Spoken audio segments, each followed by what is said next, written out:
ಶುಭೋದಯಗಳು.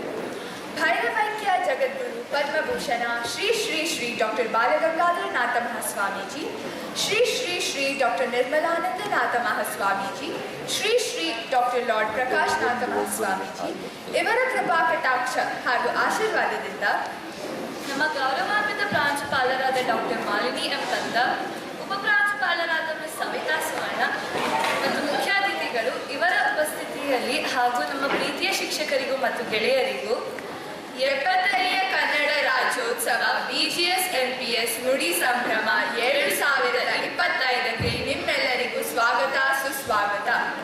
ನಾನು ಅದಿತ್ರಿ ಮತ್ತು ನಾನು ಪ್ರಜ್ಞಾ ಈ ಕಾರ್ಯಕ್ರಮವನ್ನು ನಿರೂಪಿಸಿಕೊಡುತ್ತೇವೆ. ರಾಷ್ಟ್ರಕವಿ ಕುವೆಂಪು, ಕುಪ್ಪಳ್ಳಿ ವೆಂಕಟಪ್ಪ ಪುಟ್ಟಪ್ಪ ಇವರು 20ನೇ ಶತಮಾನದ ಪ್ರಮುಖ ಸಾಹಿತ್ಯಗಳಲ್ಲಿ ಮಹಾನ್ ಕವಿಯಾಗಿದ್ದರು. ಇವರನ್ನು ಸ್ಮರಿಸುತ್ತಾ ನಾಡಗೀತೆಯನ್ನು ಹಾಡಲು ನೀವೆಲ್ಲರೂ ನಿಲ್ಲಬೇಕು ಎಂದು ವಿನಂತಿಸುತ್ತೇನೆ.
ಎಂದರೆ ಭಾವನೆಗಳು ಮತ್ತು ಸಂಗೀತದ ರೋಮಾಂಚಕ ಸಂಯೋಜನವಾಗಿದೆ.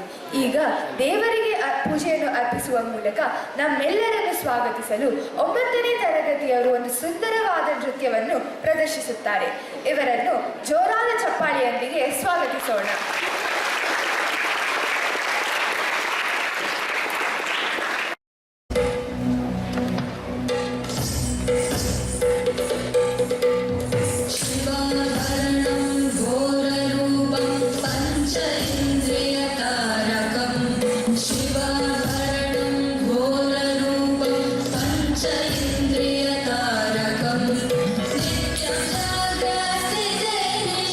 Sagadam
ಇಂತಹ ಸುಂದರವಾದ ನೃತ್ಯದ ಮೂಲಕ ಈ ಕಾರ್ಯಕ್ರಮವನ್ನು ಪ್ರಾರಂಭಿಸಿದ್ದಕ್ಕೆ ಧನ್ಯವಾದಗಳು.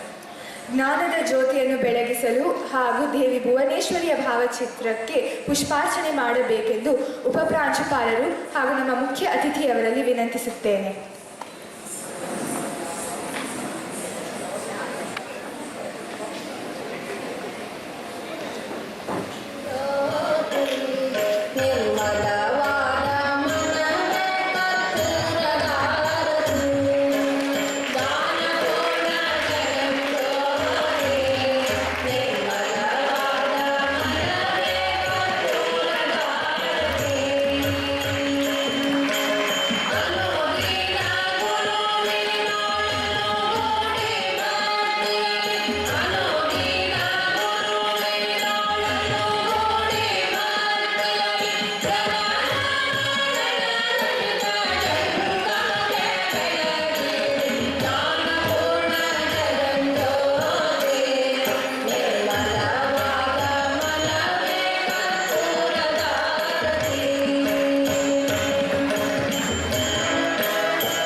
ಜ್ಞಾನ ಜ್ಯೋತಿಯನ್ನು ಬೆಳಗಿಸಿದ ಗಣ್ಯರಿಗೆ ಧನ್ಯವಾದಗಳು. ಈಗ ಈ ಕಾರ್ಯಕ್ರಮಕ್ಕೆ ನಮ್ಮನ್ನು ಆಧರಿಸಲು ಕನ್ನಡ ವಿಭಾಗದ ಮುಖ್ಯಸ್ಥರಾದ ಶ್ರೀಯುತ ಬಾಬು ಸರ್ ಅವರಲ್ಲಿ ಸ್ವಾಗತ ಭಾಷಣವನ್ನು ನೀಡಲು ಕೇಳಿಕೊಳ್ಳುತ್ತೇನೆ.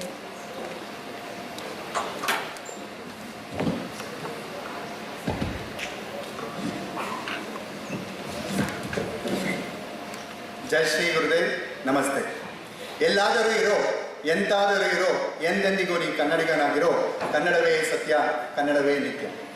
ಶ್ರೀ ಶ್ರೀ ಶ್ರೀ ಭೈರವೈಕ್ಯ ಜಗದ್ ಜಗದ್ಗುರು ಪದ್ಮಭೂಷಣ ಡಾಕ್ಟರ್ ಬಾಲಗಂಗಾಧರನಾಥ ಮಹಾಸ್ವಾಮೀಜಿಯವರ ಪಾದಕಮಲಗಳಿಗೆ ನಮಿಸುತ್ತಾ ಶ್ರೀ ಶ್ರೀ ಶ್ರೀ ಪ್ರಣವ ಸ್ವರೂಪಿ ಜಗದ್ಗುರು ಡಾಕ್ಟರ್ ನಿರ್ಮಲಾನಂದ ಮಹಾಸ್ವಾಮೀಜಿಯವರ ದಿವ್ಯ ಕಮಲಗಳಿಗೆ ನನ್ನ ನಮನಗಳನ್ನು ಸಲ್ಲಿಸುತ್ತಾ Shri Shri reverend lord doctor Prakashanatha ಸ್ವಾಮೀಜಿಯವರ ಆಶೀರ್ವಾದವನ್ನು ಬೇಡುತ್ತಾ ಇಂದು BGS ನ್ಯಾಷನಲ್ ಪಬ್ಲಿಕ್ ಸ್ಕೂಲ್ನಲ್ಲಿ ಆಚರಿಸುತ್ತಿರುವ 70ನೇ ಕನ್ನಡ ರಾಜ್ಯೋತ್ಸವಕ್ಕೆ BGS ನುಡಿ ಸಂಭ್ರಮ 2025ಕ್ಕೆ ಸ್ವಾಗತವನ್ನು ಕೋರುತ್ತಿದ್ದೇನೆ. ಇಂದಿನ ಈ ನಮ್ಮ ಶಾಲೆಯಲ್ಲಿ ಆಚರಿಸುತ್ತಿರುವಂತಹ ಕನ್ನಡ ರಾಜ್ಯೋತ್ಸವ ಕಾರ್ಯಕ್ರಮವನ್ನು ನಡೆಸಲು ಅವಕಾಶವನ್ನು ಕೊಟ್ಟು ನಮ್ಮೆಲ್ಲ ಅಧ್ಯಕ್ಷ ಸ್ಥಾನದಲ್ಲಿರುವಂತಹ ನಮ್ಮ ಶಾಲೆಯ ಪ್ರಾಂಶುಪಾಲರಿಗೆ ಈ ಕನ್ನಡ ರಾಜ್ಯೋತ್ಸವ ಕಾರ್ಯಕ್ರಮಕ್ಕೆ ಆದರ ಸ್ವಾಗತವನ್ನು ಕೋರುತ್ತಾ ನಮ್ಮ ಶಾಲೆಯಲ್ಲಿ ನಡೆಯುತ್ತಿರುವ ಈ ಕನ್ನಡ ರಾಜ್ಯೋತ್ಸವ ಕಾರ್ಯಕ್ರಮಕ್ಕೆ ನಮ್ಮ ಆಹ್ವಾನವನ್ನು ಮನ್ನಿಸಿ ನಲ್ಮೆಯಿಂದ ಸ್ವೀಕರಿಸಿ ಆಗಮಿಸಿರುವಂತಹ ಶ್ರೀಯುತ ಶ್ರೀನಿಧಿ KS ಸರ್ ಅವರಿಗೆ ಆತ್ಮೀಯ ಸ್ವಾಗತವನ್ನು ಕೋರ್ತಾ ಇದ್ದೇನೆ. ಶ್ರೀಯುತರು ಸುಮಾರು 19 ವರ್ಷಗಳಿಂದ ಕನ್ನಡವೇ ತಮ್ಮ ಉಸಿರೆಂದು ಭಾವಿಸಿ ಕನ್ನಡದ ಏಳಿಗೆಗಾಗಿ ಶ್ರಮಿಸುತ್ತಾ ಸುಲಭ ಕನ್ನಡ ಕಲಿಕೆಯ ಬಗ್ಗೆ ಸಂಶೋಧನೆಯನ್ನು ವಿದ್ಯಾರ್ಥಿಗಳ ಫಲಿತಾಂಶವನ್ನು ಉತ್ತಮಪಡಿಸಲು ಹಲವಾರು ಪುಸ್ತಕಗಳನ್ನು ರಚಿಸಿದ್ದಾರೆ. ಹಾಗೆಯೇ ಶಿಕ್ಷಕರಿಗಾಗಿ ಕನ್ನಡ ಬೋಧನಾ ಕಾರ್ಯಕ್ರಮಗಳನ್ನು ನಡೆಸುತ್ತಿದ್ದಾರೆ. ಹಾಗೆಯೇ ನಾರಾಯಣ ವಿದ್ಯಾಸಂಸ್ಥೆಗಳಲ್ಲಿ ಕನ್ನಡದ ಸಂಪನ್ಮೂಲ ವ್ಯಕ್ತಿಗಳಾಗಿ ಪ್ರಸ್ತುತದಲ್ಲಿ ಕಾರ್ಯನಿರ್ವಹಿಸುತ್ತಿದ್ದಾರೆ. ಕರ್ನಾಟಕ ರಾಜ್ಯ ಖಾಸಗಿ ಶಾಲಾ ಶಿಕ್ಷಕ ಸಂಘವಾದಂತಹ ಕ್ರಕ್ಸ್ ಕರ್ನಾಟಕ ಸಂಘದ ಪ್ರಧಾನ ಕಾರ್ಯದರ್ಶಿಯಾಗಿ ಶ್ರೀಯುತರು ಕನ್ನಡಿಗರ ಹಾಗೂ ಕನ್ನಡದ ಬಗ್ಗೆ ಒಲವನ್ನು ಮೂಡಿಸಿಕೊಂಡಿರುವ ಇವರನ್ನು ನಮ್ಮ ಈ ಶಾಲೆಯ ಕನ್ನಡ ರಾಜ್ಯೋತ್ಸವ ಕಾರ್ಯಕ್ರಮಕ್ಕೆ ಆತ್ಮೀಯವಾಗಿ ಸ್ವಾಗತಿಸಬೇಕೆಂದು ನಮ್ಮ ಶಾಲೆಯ ಉಪಪ್ರಾಂಶುಪಾಲರನ್ನು ಕೇಳ್ಕೊಳ್ತಾ ಇದ್ದೇವೆ.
ಸದಾ ಹಸನ್ಮುಖಿಯಾಗಿ ಶಾಂತಚಿತ್ತತೆಯಿಂದ ಮೈಗೂಡಿಸಿಕೊಂಡಿರುವಂತಹ ನಮ್ಮೆಲ್ಲರ ತಪ್ಪುಗಳನ್ನು ತಿದ್ದುತ್ತಾ ಉತ್ತಮ ಮಾರ್ಗದರ್ಶಕರಾಗಿ ನಗುವಿನ ಒಡತಿ ನಮ್ಮ ಶಾಲೆಯ ಉಪಪ್ರಾಂಶುಪಾಲರಾದಂತಹ ಶ್ರೀಯುತ ಸವಿತಾ ಸುಮಣ್ಣ ಮೇಡಮ್ ಅವರಿಗೂ ಸಹ ಈ ಕನ್ನಡ ರಾಜ್ಯೋತ್ಸವ ಕಾರ್ಯಕ್ರಮಕ್ಕೆ ಆತ್ಮೀಯ ಸ್ವಾಗತವನ್ನು ಬಯಸಿದ್ದೇನೆ. ಮತ್ತು ಈ ನಮ್ಮ ಕನ್ನಡ ರಾಜ್ಯೋತ್ಸವ ಕಾರ್ಯಕ್ರಮಕ್ಕೆ ಭಾಗವಹಿಸಿರುವಂತಹ ನನ್ನ ಎಲ್ಲ ಸಹೋದ್ಯೋಗಿ ಮಿತ್ರರಿಗೂ ಆತ್ಮೀಯ ಸ್ವಾಗತವನ್ನು ಕೋರುತ್ತಾ ಹಾಗೂ ನನ್ನ ಅಚ್ಚುಮೆಚ್ಚಿನ ಶಾಲೆಯ ಜೀವನವನ್ನು ತುಂಬಿಸುತ್ತಿರುವಂತಹ ಪ್ರೀತಿಯ ವಿದ್ಯಾರ್ಥಿಗಳಿಗೂ ಆತ್ಮೀಯ ಸ್ವಾಗತ, ಸುಸ್ವಾಗತ. ಕಣ್ಣುಗಳಿಗೆ ಕವಿದ ಕತ್ತಲೆಯನ್ನು ಹಾಗೂ ಮನಸ್ಸಿಗೆ ಮೆತ್ತಿರುವ ಕೊಳೆಯನ್ನು ನಿರ್ಮೂಲನೆಗೊಳಿಸಿ ವ್ಯಕ್ತಿಯನ್ನು ಸುಸಂಸ್ಕೃತನನ್ನಾಗಿ ಮಾಡುವುದೇ ಭಾಷೆ ಎಂಬುದಾಗಿ ಬಾಲಗಂಗಾಧರ ಸ್ವಾಮಿಯವರು ಹೇಳಿದಂತಹ ಈ ಒಂದು ನುಡಿಮುತ್ತಿನ ಮುಖಾಂತರವಾಗಿ ಅವರ ಸುಮಧುರ ಸುಲಲಿತ ಭಾಷೆಯಾಗಿರುವಂತಹ ಈ ಕನ್ನಡ ಭಾಷೆಗೆ ಸುಮಾರು 2000 ವರ್ಷಗಳ ಇತಿಹಾಸ ಹೊಂದಿರುವಂತಹ ಈ ನಮ್ಮ ಕನ್ನಡ ಭಾಷೆಗೆ ಗೌರವವನ್ನು ಸಲ್ಲಿಸುತ್ತಾ ಈ ನನ್ನ ಸ್ವಾಗತ ಭಾಷಣವನ್ನು ಮುಗಿಸ್ತಾ ಇದ್ದೇನೆ. ಸಿರಿಗನ್ನಡಂ ಗೆಲ್ಗೆ, ಸಿರಿಗನ್ನಡಂ ಬಾಳ್ಗೆ. ಜೈ ಕನ್ನಡ ಮಾತೆ, ಜೈ ಕರ್ನಾಟಕ ಮಾತೆ, ಜೈ ಶ್ರೀ ಗುರುದೇವ್.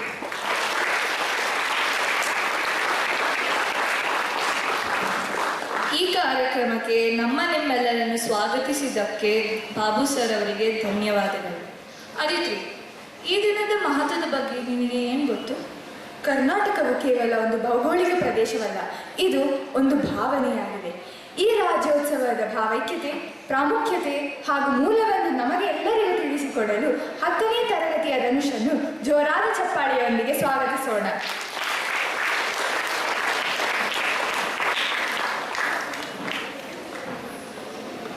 ಎಲ್ಲಾದರೂ ಇರು, ಎಂತಾದರೂ ಇರು, ಎಂದೆಂದಿಗೂ ನೀ ಕನ್ನಡವಾಗಿರು. KV ಪುಟ್ಟಪ್ಪನವರ ಈ ಮನಮೆಚ್ಚುವ ಸಾಲುಗಳನ್ನು ಸ್ಮರಿಸುತ್ತಾ ನಿಮ್ಮೆಲ್ಲರಿಗೂ ಕನ್ನಡ ರಾಜ್ಯೋತ್ಸವದ ಹಾರ್ದಿಕ ಶುಭಾಶಯಗಳು. ವೇದಿಕೆಯ ಮುಂದೆ ಆಸೀನರಾಗಿರುವ ಎಲ್ಲ ಗಣ್ಯ ವ್ಯಕ್ತಿಗಳಿಗೆ ನನ್ನ ನಮನಗಳು. ಇಂದು ನಾನು ತನುಷ್ ಸಾಲಿಮಠ್ ನಮ್ಮ ರಾಜ್ಯದ ಇತಿಹಾಸ ಹಾಗೂ ಭಾಷೆಯ ಸೊಗಸಿನ ಕುರಿತು ಮಾತನಾಡುವೆ. ಇತಿಹಾಸದ ಪುಟಗಳನ್ನು ಅವಲೋಕಿಸಿದಾಗ 1956ರಲ್ಲಿ ಆಡಳಿತದ ಹಿತದೃಷ್ಟಿಯಿಂದ ಮತ್ತು ಕನ್ನಡಿಗರ ಮಾತಾಡುವ ಜನರನ್ನು ಒಗ್ಗೂಡಿಸುವ ಉದ್ದೇಶದಿಂದ ಮೈಸೂರು ರಾಜ್ಯವನ್ನು ರಚಿಸಲಾಯಿತು. ನಂತರ 1973ರಲ್ಲಿ ಈ ಮೈಸೂರು ರಾಜ್ಯವನ್ನು ಕರ್ನಾಟಕ ಎಂದು ಮರುನಾಮಕರಣ ಮಾಡಲಾಯಿತು. ಆಗ ಕರ್ನಾಟಕದಲ್ಲಿ 19 ರಾಜ್ಯಗಳಿದ್ದವು ಮತ್ತು ದೇವರಾಜ ಅರಸರು ನಮ್ಮ ರಾಜ್ಯದ ಮುಖ್ಯಮಂತ್ರಿಗಳಾಗಿದ್ದರು. ಅಂದಿನಿಂದ ಇಂದಿನವರೆಗೂ ಈ ಪವಿತ್ರವಾದ ನಾಡಿನಲ್ಲಿ ವಾಸಿಸುವ ಜನರೆಲ್ಲರೂ ಸ್ಥಿರವಾಗಿ ಅಭಿವೃದ್ಧಿಯತ್ತ ಸಾಗುತ್ತಿರುವರು. ಪ್ರಪಂಚದ ಹಲವಾರು ಭಾಷೆಗಳ ಪೈಕಿ ಸುಮಾರು 2000 ವರ್ಷಗಳಿಂದಲೂ ಅಧಿಕ ಇತಿಹಾಸವಿರುವಂತಹ ಕೆಲವು ಭಾಷೆಗಳಲ್ಲಿ ಶಾಸ್ತ್ರೀಯ ಸ್ಥಾನಮಾನವನ್ನು ಹೊಂದಿರುವಂತಹ ಭಾಷೆ ಎಂದರೆ ಅದು ನಮ್ಮ ಕನ್ನಡ ಭಾಷೆ. ಹಾಗಾಗಿ ನಮ್ಮ ದೇಶದ ಸ್ಪರ್ಶಮಣಿ ಆಚಾರ್ಯ ವಿನೋಬಾ ಭಾವೆಯವರು ಕನ್ನಡ ಲಿಪಿಗಳನ್ನು ಜಗತ್ತಿನ ಲಿಪಿಗಳ ರಾಣಿ ಎಂದು ಘೋಷಿಸುವುದರಲ್ಲಿ ಯಾವುದೇ ಸಂದೇಹವಿಲ್ಲ. ನೃಪತುಂಗನು ತನ್ನ ಕವಿರಾಜ ಮಾರ್ಗದಲ್ಲಿ ಕನ್ನಡಿಗರ ಗುಣಲಕ್ಷಣಗಳನ್ನು ಈ ರೀತಿಯಲ್ಲಿ ವರ್ಣಿಸುತ್ತಾನೆ. ಸುಭಟ್ಟರ್ಕರ್ ಕವಿಗಳು, ಸುಪ್ರಭುಗಳು, ಚೆಲ್ವರುಗಳು, ಅಭಿಜನರ್ಗಳು, ಗುಣಿಗಳು, ಅಭಿಮಾನಿಗಳು, ಅತ್ಯುಗ್ರರು, ಗಭೀರ ಚಿತ್ತರು, ವಿವೇಕಿಗಳು, ನಮ್ಮ ನಾಡವರುಗಳು. ನೃಪತುಂಗನು ಕನ್ನಡಿಗರ ಪ್ರಭುತ್ವ ಅಭಿವ್ಯಕ್ತತೆಯನ್ನು ಈ ಸಾಲುಗಳ ಮೂಲಕ ವ್ಯಕ್ತಪಡಿಸಿದ್ದಾನೆ. ನಮ್ಮ ಸೌಜನ್ಯಶೀಲ ಭಾಷೆಯು ಹಲವಾರು ಮಹಾನ್ ವ್ಯಕ್ತಿಗಳಿಗೆ ತವರು ಮನೆಯಾಗಿದೆ. ಆದಿಕವಿ ಪಂಪ, ರನ್ನ, ಪೊನ್ನ ಇವೆಲ್ಲರೂ ನಮ್ಮ ಸಾಹಿತ್ಯದ ಆಭರಣಗಳು. ಅಲ್ಲದೆ ಕುಮಾರವ್ಯಾಸನವರ ಕರ್ನಾಟಕ ಭಾರತ ಕಥಾಮಂಜರಿ, ಕುವೆಂಪುರವರ ಶ್ರೀ ರಾಮಾಯಣ ದರ್ಶನಂ, ವಿ.ಕೃ. ಗೋಕಾಕ್ ಅವರ ಭಾರತ ಸಿಂಧು ರಶ್ಮಿ ಇವೆಲ್ಲವೂ ನಮ್ಮ ರಾಜ್ಯದ ಧೀಮಂತ ಶಕ್ತಿಯನ್ನು ವ್ಯಕ್ತಪಡಿಸುತ್ತವೆ. ವಿಶ್ವದಲ್ಲಿ ಯಾವುದಾದರೂ ಭಾಷೆ ಮಾತನಾಡಿದ ಹಾಗೆ ಓದಬಹುದು, ಓದಿದ ಹಾಗೆ ಮಾತನಾಡಬಹುದು ಎಂದರೆ ಅದು ನಮ್ಮ ಕನ್ನಡ ಭಾಷೆ. 49 ವರ್ಣಮಾಲಾಕ್ಷರಗಳು, ಗುಣ, ಮಾತ್ರ, ಕೊಂಬು, ದೀರ್ಘ, ಒತ್ತು, ಹೊಟ್ಟೆ ಸುಳಿ ಇವೆಲ್ಲವೂ ನಮ್ಮ ಭಾಷೆಯ ಸೊಗಸನ್ನು ಹೆಚ್ಚಿಸುತ್ತವೆ. ಇಂದು ನಾವು 70ನೇ ಕನ್ನಡ ರಾಜ್ಯೋತ್ಸವವನ್ನು ಅತಿ ಅಭಿಮಾನದಿಂದ ಆಚರಿಸುತ್ತಿದ್ದೇವೆ. ಆದರೆ ನಮ್ಮಲ್ಲಿ ಸಾಕಷ್ಟು ಸುಧಾರಣೆಯ ಅವಶ್ಯಕತೆಯೂ ಇದೆ ಎಂಬುದನ್ನು ಅರಿಯುವುದು ನಮಗೆ ಅತ್ಯವಶ್ಯಕವಾಗಿದೆ. ಅನೇಕ ಜನರು ತಮ್ಮ ಮಾತೃಭಾಷೆಯನ್ನು ಸಾರ್ವಜನಿಕವಾಗಿ ಮಾತನಾಡಲು ಹಿಂಜರಿಯುತ್ತಾರೆ. ಈ ಸಂಕೋಚವನ್ನು ತಡೆಗಟ್ಟು ನಾವು ನಮ್ಮ ಭಾಷೆಯನ್ನು ಸಾಧ್ಯವಾದಲ್ಲಿ ಅಭಿಮಾನದಿಂದ ಹೆಮ್ಮೆಯಿಂದ ಮಾತನಾಡಬೇಕು. ನಮ್ಮ ಈ ಉತ್ಸಾಹ ಮತ್ತು ಹುಮ್ಮಸ್ಸು ಕೇವಲ ಒಂದು ಏಕದಿನಕ್ಕೆ ಸೀಮಿತವಾಗದೆ ನಾವು ನಮ್ಮ ಕನ್ನಡ ಪರಂಪರೆಯನ್ನು ಮುಂದೆ ತಗೊಂಡು ಹೋಗುವ ವಾರಸುದಾರರು ನಾವು. ಹಾಗಾಗಿ ನಾವು ಕನ್ನಡದ ಏಳಿಗೆಗಾಗಿ ದುಡಿಯುವ ಒಂದು ಶಪಥವನ್ನು ಕೈಗೊಳ್ಳೋಣ. ಇದೇ ನಾವು ಭುವನೇಶ್ವರಿ ತಾಯಿಗೆ ಸಲ್ಲಿಸುವ ಕಾಣಿಕೆ. ಕೊನೆಯದಾಗಿ, ಜಲವೆಂದರೆ ಕೇವಲ ನೀರಲ್ಲ, ಅದು ಪಾವನ ತೀರ್ಥ. ಜಲವೆಂದರೆ ಕೇವಲ ನೀರಲ್ಲ, ಅದು ಪಾವನ ತೀರ್ಥ. ಕನ್ನಡವೆಂದರೆ ಬರೀ ನುಡಿಯಲ್ಲ, ಹಿರಿದಿದೆ ಅದರ ಅರ್ಥ. ಧನ್ಯವಾದಗಳು.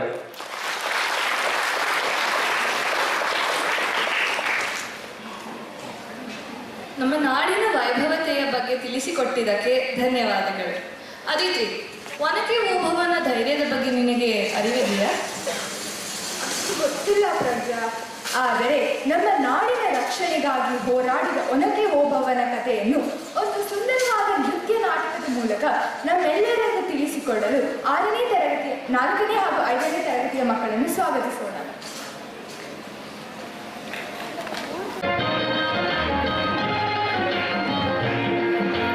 ಕನ್ನಡ ನಾಡಿನ ವೀರರ ಮಣಿಯ ಕಂಡು ಭೂಮಿಯ ವೀರನಾದಿಯ ಚರಿತೆಯ ನಾನು ಮಾಡುವೆ. ಕನ್ನಡ ನಾಡಿನ ವೀರರ ಮಣಿಯ ಕಂಡು ಭೂಮಿಯ ವೀರನಾದಿಯ ಚರಿತೆಯ ನಾನು ಮಾಡುವೆ.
ನಾಡಿನ ಬೀಗದ ಮಣಿಯ ಕಂಡು ಭೂಮಿಯ ಬೀಗನಾಡಿಯ ಚರಿತೆಯ ನಾನು ಹಾಡುವೆ.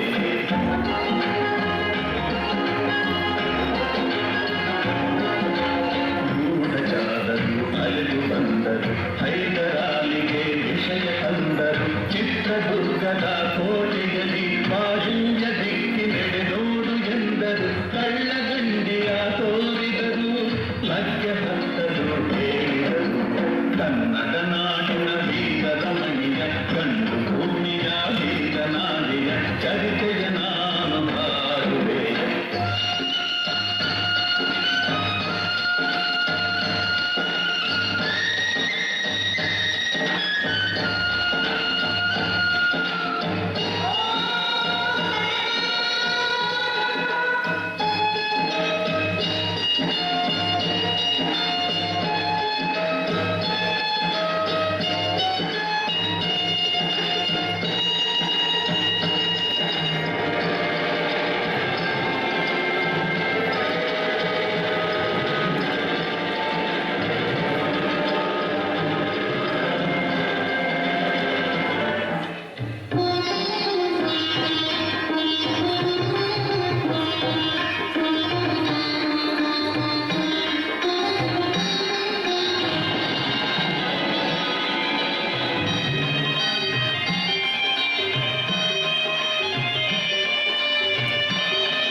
ಚಿತ್ರದುರ್ಗದ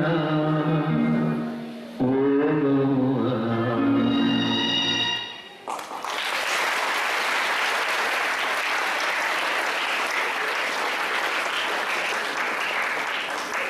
ನಮಗೆ ನೃತ್ಯದ ಮೂಲಕ ಓಬವ್ವನ ಧೈರ್ಯದ ಬಗ್ಗೆ ತಿಳಿಸಿದ್ದಕ್ಕೆ ಧನ್ಯವಾದಗಳು.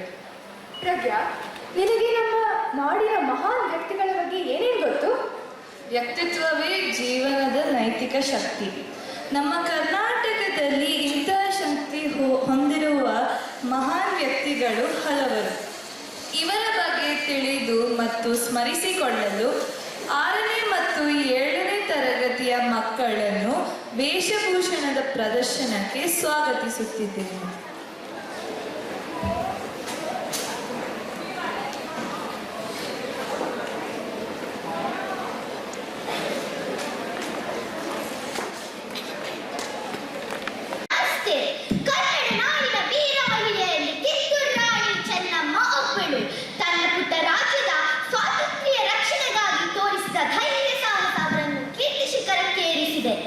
ರಾಣಿ ಚೆನ್ನಮ್ಮರವರು 14 ನವೆಂಬರ್ 1778ರಂದು ಬೆಳಗಾವಿ ಜಿಲ್ಲೆಯ ಕಾಕಟ್ಟಿ ಎಂಬ ಹಳ್ಳಿಯಲ್ಲಿ ಜನಿಸಿದರು.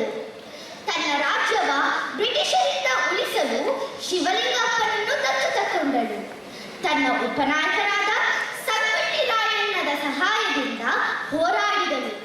ಆದರೆ ಬ್ರಿಟಿಷರು ಅವರನ್ನು ಸೆರೆ ಹಿಡಿದರು. 2ನೇ ಫೆಬ್ರವರಿ 1829ರಂದು ವೀರಮರಣ ಅಪ್ಪಿದಳು. ಈಗ ನಾನು ಅವರ ಪ್ರಸಿದ್ಧ ಮಾತನ್ನು ಹೇಳುತ್ತೇನೆ. ಕಪ್ಪ ಕೊಡಬೇಕೇ ಕಪ್ಪ, ನಿಮಗೆ ಯಾಕೆ ಕೊಡಬೇಕು ಕಪ್ಪ?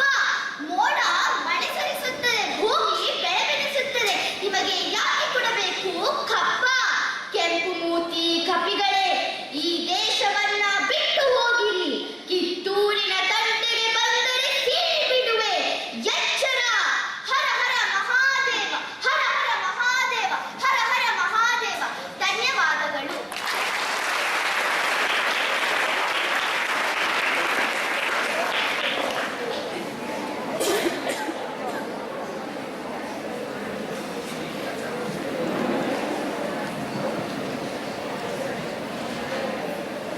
ನಮಸ್ತೆ, ಜೈ ಶ್ರೀ ಗುರುದೇವ್. ಕುಲವೆಂದು ಹೋರಾಡಬೇಡಿರಿ ಹುಚ್ಚಪ್ಪಗಳಿರ. ಆತ್ಮ ಯಾವ ಕುಲ, ಜೀವ ಯಾವ ಕುಲ, ಗಾಳಿ ಯಾವ ಕುಲ, ನೀರು ಯಾವ ಕುಲ, ಅನ್ನ ಯಾವ ಕುಲ. ನನ್ನ ನಾಮಧೇಯ ತಿಮ್ಮಪ್ಪ ನಾಯಕ. ನನ್ನನ್ನು ಕನಕದಾಸರೆಂದೂ ಕರೆಯುತ್ತಾರೆ. ನನ್ನ ತಂದೆಯ ಹೆಸರು ಬೋರೇಗೌಡ ಮತ್ತು ತಾಯಿ ಬಚ್ಚಮ್ಮ. ಈ ದಂಪತಿಗಳಿಗೆ 1484ರಲ್ಲಿ ಮಗನಾಗಿ ಹಾವೇರಿ ಜಿಲ್ಲೆಯ ಶಿಗ್ಗಾವಿ ತಾಲೂಕಿನ ಬಾಡ ಎಂಬ ಗ್ರಾಮದಲ್ಲಿ ಜನಿಸಿದ್ದು. ದಾಸ ಪರಂಪರೆಯಲ್ಲಿ ಬರುವ 250ಕ್ಕೂ ಹೆಚ್ಚು ದಾಸರಲ್ಲಿ ನಾನೂ ಒಬ್ಬನು. ಕಾಗಿನೆಲೆ ಆದಿಕೇಶವನ ಅಂಕಿತ ನಾಮದಲ್ಲಿ ಹಲವಾರು ಕೀರ್ತನೆಗಳನ್ನು ರಚಿಸಿದ್ದೇನೆ. ಧನ್ಯವಾದಗಳು.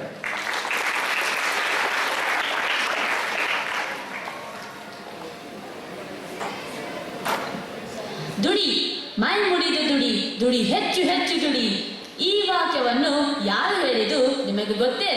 ಅವರೇ ಸರ್ ಎಂ ವಿಶ್ವೇಶ್ವರಯ್ಯನವರು. ನಾನು ಹುಟ್ಟಿದ್ದು 1861 ಸೆಪ್ಟೆಂಬರ್ 15ರಲ್ಲಿ ಚಿಕ್ಕಬಳ್ಳಾಪುರ ಜಿಲ್ಲೆ ಮುದ್ದೇನಹಳ್ಳಿಯಲ್ಲಿ. ನನ್ನ ತಂದೆ ಹೆಸರು ಶ್ರೀನಿವಾಸ ಶಾಸ್ತ್ರಿ, ತಾಯಿ ಹೆಸರು ವೆಂಕಟಲಕ್ಷ್ಮಿ. ನಾನು ಬೆಂಗಳೂರಿನಲ್ಲಿ ಪ್ರಾಥಮಿಕ ಶಿಕ್ಷಣ ಮಾಡಿ ಮದ್ರಾಸಿನಲ್ಲಿ BSc ಪದವಿ, ಪುಣೆಯಲ್ಲಿ ಸಿವಿಲ್ ಇಂಜಿನಿಯರಿಂಗಲ್ಲಿ BSc ಪದವಿ, ಮತ್ತೆ ಮೈಸೂರಿನಲ್ಲಿ ಮುಖ್ಯ ಇಂಜಿನಿಯರಿಂಗ್ ಆಗಿ ಕೃಷ್ಣರಾಜಸಾಗರ ಅಣೆಕಟ್ಟನ್ನು ವಿನ್ಯಾಸದ ನಿಪುಣಕರಾಗಿ 1912ರಿಂದ 1918ರವರೆಗೆ ಮೈಸೂರಿನ ದಿವಾನರಾಗಿ ಸೇವೆ ಸಲ್ಲಿಸಿದ್ದೇನೆ. ಈ ಸೇವೆಗಾಗಿ ಭಾರತ ಸರ್ಕಾರವು ಭಾರತ ರತ್ನ ಪ್ರಶಸ್ತಿಯನ್ನು ನೀಡಿ ಗೌರವಿಸಿದರೆ. ಧನ್ಯವಾದಗಳು.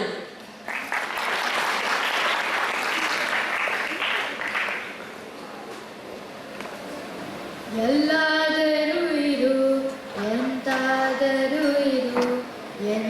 ಎಂದಿಗೂ ನೀ ಕನ್ನಡವಾಗಿರು, ಕನ್ನಡವೇ ಸತ್ಯ, ಕನ್ನಡವೇ ನಿತ್ಯ. ಕನ್ನಡ ಗೋವಿನ ಓ ಮುತ್ತಿನ ಕರು, ಕನ್ನಡತನ ಒಂದಿದ್ದರೆ ನೀ ನಮಗೆ ಕಲ್ಪತರು. ಕನ್ನಡವೇ ಸತ್ಯ, ಕನ್ನಡವೇ ನಿತ್ಯ. ಜೈ ಶ್ರೀ ಗುರುದೇವ್. ನಮಸ್ತೆ. ನನ್ನ ನಾಮಧೇಯ ಕುಪ್ಪಳ್ಳಿ ವೆಂಕಟಪ್ಪ ಪುಟ್ಟಪ್ಪ. ಕುವೆಂಪು ಎಂಬ ಕಾವ್ಯನಾಮದಿಂದ ಹೆಚ್ಚು ಸಾಹಿತ್ಯ ಕ್ಷೇತ್ರದಲ್ಲಿ ಪ್ರಸಿದ್ಧನಾಗಿದ್ದೇನೆ. ನಾನು ಹುಟ್ಟಿದ್ದು ಡಿಸೆಂಬರ್ 29, 1904 ಶಿವಮೊಗ್ಗ ಜಿಲ್ಲೆಯ ತೀರ್ಥಹಳ್ಳಿ ತಾಲೂಕಿನ ಕುಪ್ಪಳ್ಳಿಯಲ್ಲಿ. ನಾನು ಕನ್ನಡ ಭಾಷೆಗೆ ಸಾಕಷ್ಟು ಕೊಡುಗೆಯನ್ನು ನೀಡಿದ್ದೇನೆ. ಇದಕ್ಕಾಗಿ ಕೇಂದ್ರ ಸರ್ಕಾರವು 1955ರಲ್ಲಿ ರಾಷ್ಟ್ರಕವಿ ಪ್ರಶಸ್ತಿಯನ್ನು, 1964ರಲ್ಲಿ ಸಾಹಿತ್ಯ ಕ್ಷೇತ್ರದ ಅತ್ಯುನ್ನತ ಪ್ರಶಸ್ತಿಯಾದ ಜ್ಞಾನಪೀಠ ಪ್ರಶಸ್ತಿಯನ್ನು, 1968ರಲ್ಲಿ ಕರ್ನಾಟಕ ಸರ್ಕಾರವು ಕರ್ನಾಟಕ ರತ್ನ ಪ್ರಶಸ್ತಿಯನ್ನು ನೀಡಿ ಗೌರವಿಸಿದೆ. ಧನ್ಯವಾದಗಳು.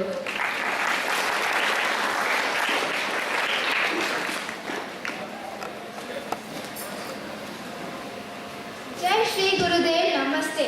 ನಾನು ಸಾಲು ಮರದ ತಿಮ್ಮಕ್ಕ ಎಂದೇ ಪ್ರಸಿದ್ಧನಾಗಿದ್ದೇನೆ. ನನ್ನನ್ನು ವೃಕ್ಷ ಮಾತೆ ಮತ್ತು ಭಾರತೀಯ ಪರಿಸರವಾದಿ ಎಂದು ಕರೆಯುತ್ತಾರೆ. ನಾನು ಹುಟ್ಟಿದ್ದು ತುಮಕೂರು ಜಿಲ್ಲೆಯ ಗುಬ್ಬಿ ತಾಲೂಕಿನ ಹಟ್ಟಿಕುದುರು. ನನ್ನ ತಂದೆಯ ಹೆಸರು ಚಿಕ್ಕರಂಗಯ್ಯ ಮತ್ತು ತಾಯಿಯ ಹೆಸರು ವಿಜಯಮ್ಮ. ನನಗೆ ಓದು ಬರಹ ಗೊತ್ತಿಲ್ಲ. ನನಗೆ ಶಾಲೆಗೆ ಕಳುಹಿಸಲಿಲ್ಲ. ನನ್ನನ್ನು ಚಿಕ್ಕ ವಯಸ್ಸಿನಲ್ಲಿಯೇ ಮದುವೆಯನ್ನು ಮಾಡಿದರು. ನನ್ನ ಗಂಡನ ಹೆಸರು ಚಿಕ್ಕಯ್ಯ.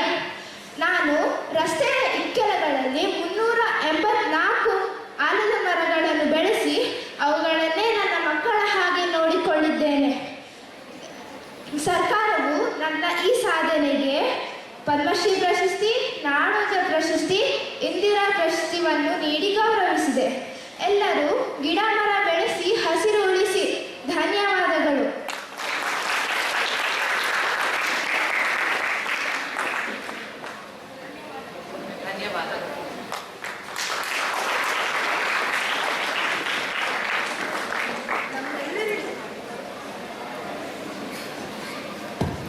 ನಮ್ಮೆಲ್ಲರಿಗೂ ಕನ್ನಡದ ಮಹಾನ್ ವ್ಯಕ್ತಿಗಳ ಬಗ್ಗೆ ತಿಳಿಸಿಕೊಟ್ಟಿದ್ದಕ್ಕೆ ಧನ್ಯವಾದಗಳು.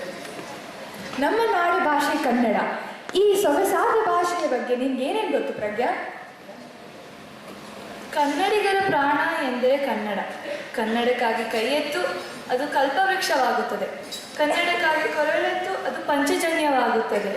ಕನ್ನಡಕ್ಕಾಗಿ ಕಿರಬೆರಳೆತ್ತಿದರೆ ಸಾಕು, ಅದೇ ಗೋವರ್ಧನ ಗಿರಿಯಾಗುತ್ತದೆ. ಹಾಗೆ ಈ ಕನ್ನಡ ಭಾಷೆಯ ಬಗ್ಗೆ ನಮಗೆ ಮಾಹಿತಿ ನೀಡಲು ಪೂರ್ವಿಯನ್ನು ಕರೆಯುತ್ತಿದ್ದೇನೆ.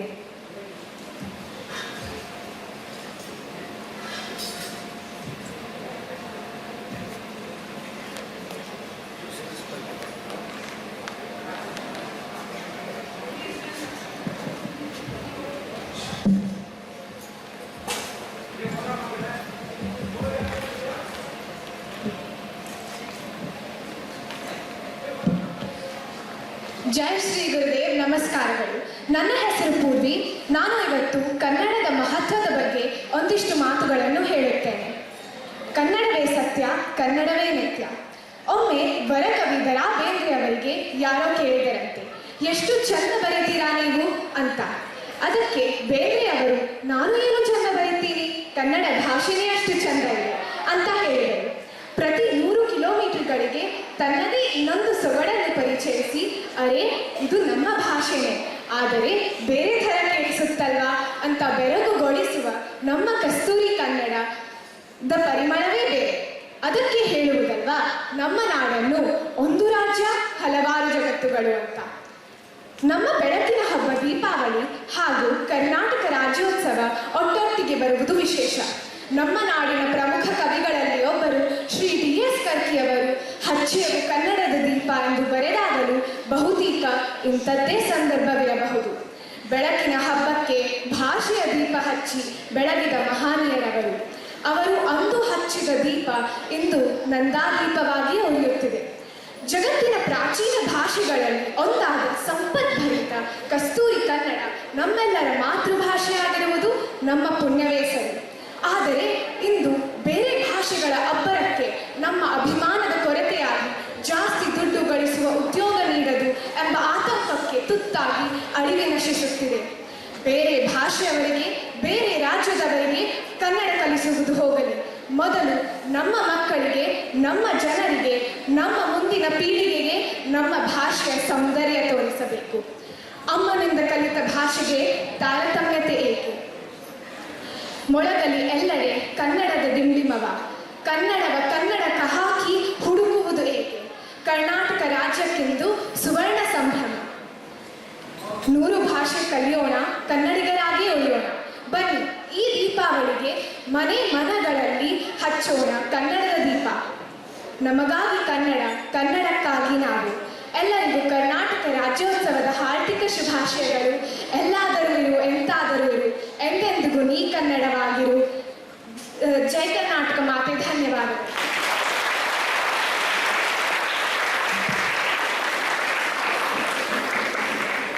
ಈ ಸೊಗಸಾದ ಭಾಷೆ ಕನ್ನಡದ ಬಗ್ಗೆ ನಮ್ಮೆಲ್ಲರಿಗೂ ತಿಳಿಸಿಕೊಟ್ಟದ್ದಕ್ಕೆ ಧನ್ಯವಾದಗಳು. ಅದಿತಿ, ನನಗೆ ಒಂದು ಆಕರ್ಷಕ ನೃತ್ಯ ನೋಡಬೇಕೆಂಬ ಆಸೆ ಆಗ್ತಾ ಇದೆ. ನನಗೆ ಗೊತ್ತಿತ್ತು ಪ್ರಜ್ಞಾ, ಅದಕ್ಕಾಗಿ ನಮ್ಮ ಮುಂದಿನ ನೃತ್ಯ ಜಾನಪದ ಕಲೆಗಳ ವೈಭವ. ಜನಪದ ನೃತ್ಯ ಎಂದರೆ ಜನರು ತಮ್ಮ ಸಂಪ್ರದಾಯ, ಸಂಸ್ಕೃತಿ ಹಾಗೂ ಆಚರಣೆಗಳನ್ನು ಆಚರಿಸಲು ಮಾಡುವ ನೃತ್ಯವಾಗಿದೆ. ಈ ನೃತ್ಯವನ್ನು 8ನೇ ತರಗತಿಯವರು ಪ್ರದರ್ಶಿಸುತ್ತಿದ್ದಾರೆ. ಇವರನ್ನು ಜೋರಾದ ಚಪ್ಪಾಳೆಯೊಂದಿಗೆ ಸ್ವಾಗತಿಸೋಣ.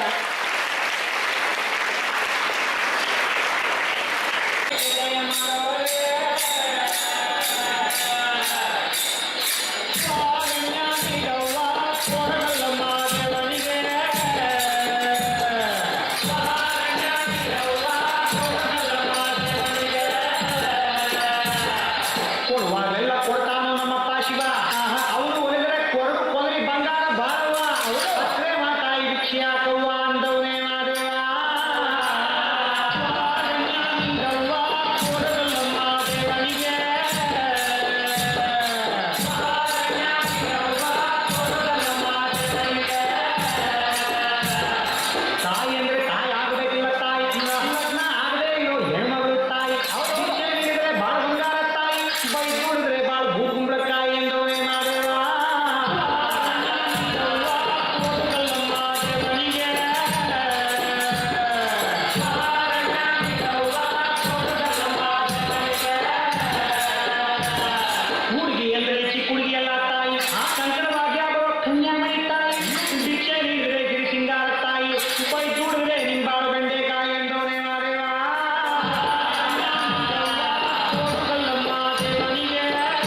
ಇಂಥ ವಿಭಿನ್ನ ನೃತ್ಯವನ್ನು ತೋರಿಸಿದ್ದಕ್ಕೆ ಧನ್ಯವಾದಗಳು. ಪ್ರಜ್ಞಾ, ನನ್ಗೊಂದು ಪ್ರಶ್ನೆ ಇದೆ. ಏನು? ನಮ್ಮ ನಾಡಿನಲ್ಲಿ ಹಿಂದೆ ತಪ್ಪು ಮಾಡಿದವ್ರಿಗೆ ಬುದ್ಧಿ ಹೇಳಕ್ಕೆ ಸಾಹಿತ್ಯದ ಪ್ರಕಾರ ಬುದ್ಧಿ ಹೇಳ್ತಿದ್ರಂತೆ. ಏನ್ ಸಾಹಿತ್ಯಗಳವು? ಓ, ನೀನು ವಚನ ಬಗ್ಗೆ ಮಾತಾಡ್ತಾ ಇದೆಯಾ? ವಚನ ಅಂದ್ರೇನು? ಹಾಗೂ ಇದನ್ನ ಬರ್ದವ್ರು ಯಾರು? ವಚನವು 11ನೇ ಮತ್ತು 12ನೇ ಶತಮಾನಗಳಲ್ಲಿ ಶರಣ ಚಳುವಳಿಯ ಭಾಗವಾಗಿ ಅಭಿವೃದ್ಧಿಪಡಿಸಲಾದ ಲಯಬದ್ಧ ಕನ್ನಡ ಗದ್ಯದ ಒಂದು ರೂಪವಾಗಿದೆ. ಈಗ ವಚನಕಾರರ ಬಗ್ಗೆ ವಿವರಣೆ ಕೊಡಲು 7ನೇ ತರಗತಿಯವರನ್ನು ಸ್ವಾಗತಿಸೋಣ. ಜೋರಾದ ಚಪ್ಪಾಳೆಯೊಂದಿಗೆ ಸ್ವಾಗತಿಸೋಣ. ನಮಸ್ತೆ, ಜೈ ಶ್ರೀ ಗುರುಗಳೇ. ನನ್ನ ನಾಮಧೇಯ ಜೇಡರ ದಾಸಮಯ್ಯ. ನಾನು ಹುಟ್ಟಿದ್ದು 11ನೇ ಶತಮಾನದಲ್ಲಿ ಯಾದಗಿರಿ ಜಿಲ್ಲೆಯ ಮುದೇನೂರು. ನನ್ನನ್ನು ಕನ್ನಡದ ಪ್ರಥಮ ವಚನಕಾರನೆಂದು ಕರೆಯುತ್ತಾರೆ. ನಾನು ರಾಮನಾಥ ಎಂಬ ಅಂಕಿತ ನಾಮದಿಂದ ಸಾಕಷ್ಟು ವಚನಗಳನ್ನು ಬರೆದಿದ್ದೇನೆ. ಆ ವಚನಗಳು ಸರಳ ಮತ್ತು ನೇರ ನಿರೂಪಣೆ ಮತ್ತು ಸಾಮಾಜಿಕ ಮೌಲ್ಯದಿಂದ ಕೂಡಿವೆ. ನಾನು ಬರೆದಂತಹ ವಚನದಲ್ಲಿ ಒಂದನ್ನು ಹೇಳುತ್ತೇನೆ. ಹರತನ ಭಕ್ತರ ತಿರಿವಂತೆ ಮಾಡುವ ಬೆದರದೆ ಮೆಚ್ಚದೆ ಎದ್ದಡೆ ಅರದೆ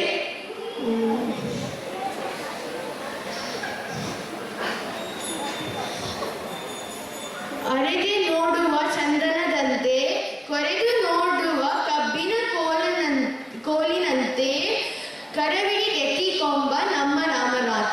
ಧನ್ಯವಾದ.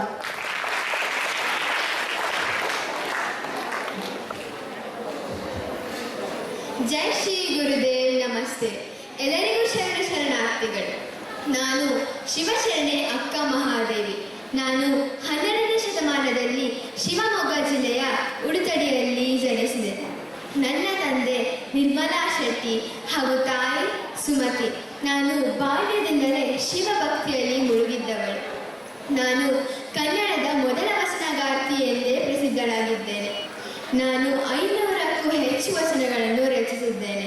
ನನ್ನ ವಚನಗಳ ಅಂಕಿತನಾಮ ಚೆನ್ನಮಲ್ಲಿಕಾರ್ಜುನ.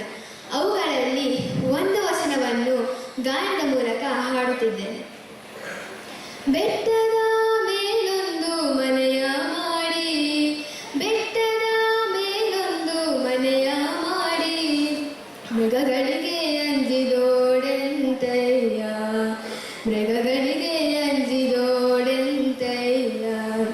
ಸಮುದ್ರದ ತಡಿಯಲು ದುಮನೆಯ ಮಾಡಿ, ನೊರೆತರಿಗಳಿಗಂಜಿದೋಡೆಂತಯ್ಯ, ನೊರೆತರಿಗಳಿಗಂಜಿದೋಡೆಂತಯ್ಯ.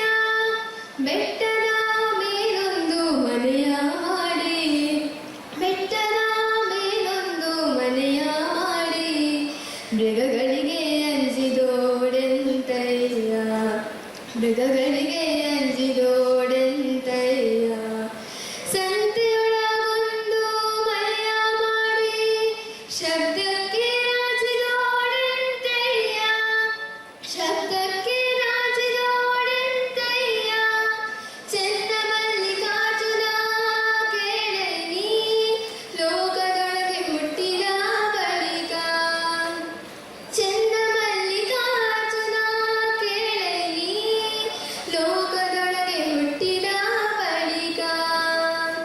ಸ್ತುತಿ ನಿಂದೆಗಳು ಬಂದಡೆ, ಸ್ತುತಿ ನಿಂದೆಗಳು ಬಂದಡೆ. ಮನದಲ್ಲಿ ಕೋಪವ ತಾಳದೆ, ಮನದಲ್ಲಿ ಕೋಪವ ತಾಳದೆ, ಸಮಾಧಾನಿಯಾಗಿರಬೇಕು, ಸಮಾಧಾನಿಯಾಗಿರಬೇಕು, ಸಮಾಧಾನಿಯಾಗಿರಬೇಕು.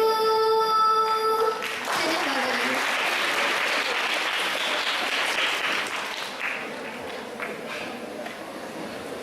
ಜೈ ಶ್ರೀ ಗುರುದೇವ್. ಶರಣು ಶರಣು. ನನ್ನ ನಾಮಧೇಯ ಬಸವಣ್ಣ.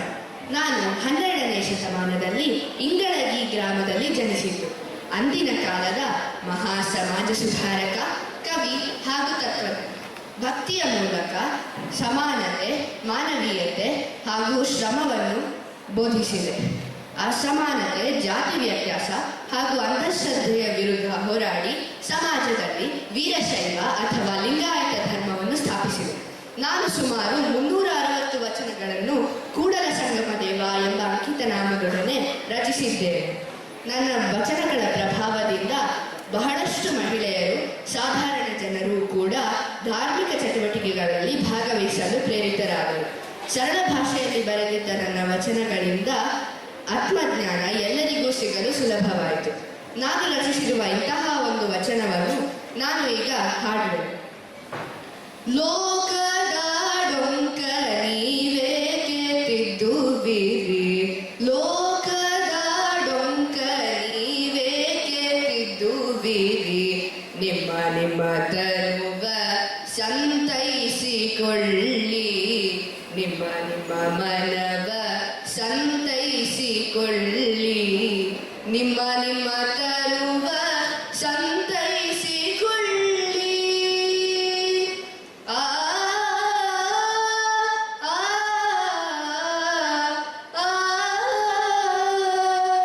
ನಿಮ್ಮ ನಿಮ್ಮ ತರುವ ಸಂತೈಸಿಕೊಳ್ಳಿ. ನೆರೆ ಮನೆ ದುಃಖಕ್ಕೆ ಅಳುವವರ ನೆಚ್ಚ, ನೆರೆ ಮನೆಯ ದುಃಖಕ್ಕೆ ಅಳುವವರ ನೆಚ್ಚ, ನೆರೆ ಮನೆಯ ದುಃಖಕ್ಕೆ ಅಳುವವರ ನೆಚ್ಚ. ಕೂಡಲ ಸಂಗಮ ದೇವ, ಕೂಡಲ ಸಂಗಮ ದೇವ, ಕೂಡಲ ಸಂಗಮ ದೇವ. ಧನ್ಯವಾದಗಳು.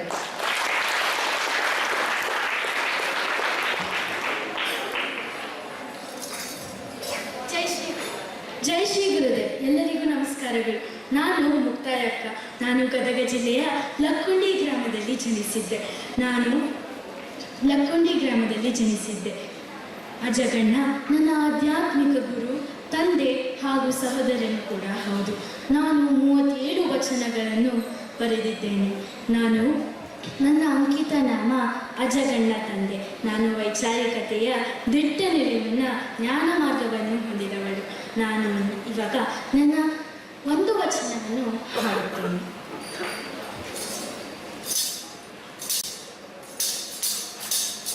ತನ್ನ ತಾನರಿದವಂಗೆ ಅರಿದೇ ಗುರು, ತನ್ನ ತಾನರಿದವಂಗೆ ಅರಿದೇ ಗುರು, ಅರಿವರಿತು ಮರೆವು ನಶ್ಯವಾದಲ್ಲಿ, ಅರಿವರಿತು ಮರೆವು ನಶ್ಯವಾದಲ್ಲಿ, ದುಷ್ಟ ನಷ್ಟವೇ ಗುರು ಗುರು ಗುರು. ತನ್ನ ತಾನರಿದವಂಗೆ ಅರಿದೇ ಗುರು,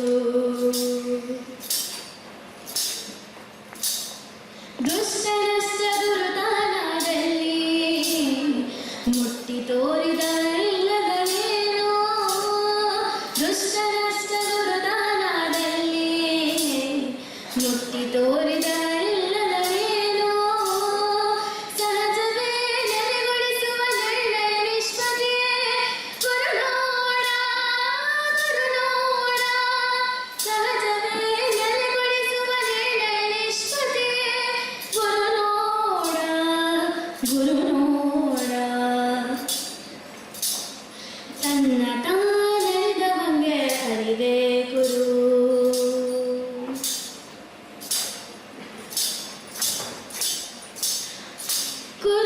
ಗುರುತಾನಾದರೂ ಗುರುವಿಳಿದಿರಬೇಕು, ಎಲ್ಲ ಜಗಣ್ಣನಂತೆ, ಎನ್ನ ಅಜಗಣ್ಣನಂತೆ. ಗುರುತಾನಾದರೂ ಗುರುವಿಳಿದಿರಬೇಕು,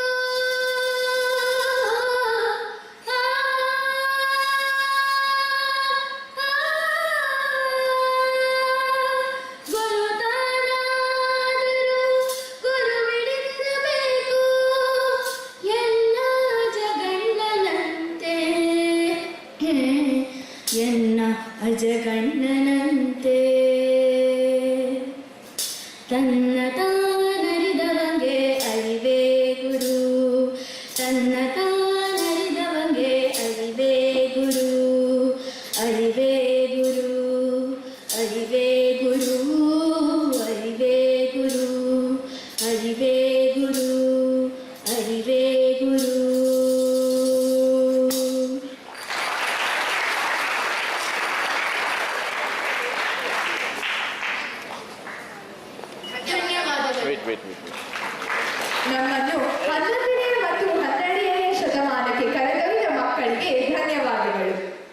ಅದಿತಿ, ನಿನಗೆ ನಮ್ಮ ಸುತ್ತಮುತ್ತಲಿನ ಸ್ಥಿತಿಗತಿಯ ಬಗ್ಗೆ ಅರಿವಿದೆಯೇ? ಅಯ್ಯೋ ಪ್ರಜ್ಞಾ, ನನಗೆ ಬೆಳಗ್ಗೆ ಪತ್ರಿಕೆ ಓದಕ್ಕೆ ಸಮಯನೇ ಸಿಗೋದಿಲ್ಲ. ನನಗೆ ನಮ್ಮ ಸುತ್ತಮುತ್ತಲಿನ ಸ್ಥಿತಿಗತಿ ಅಥವಾ ವಿಚಾರಗಳ ಬಗ್ಗೆ ಏನೂ ತಿಳಿದಿಲ್ಲ.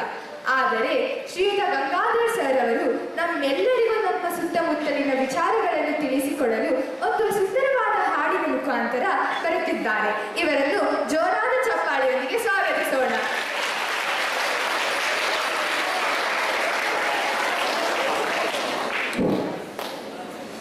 ಜೈ ಶ್ರೀ ಗುರುದೇವ್.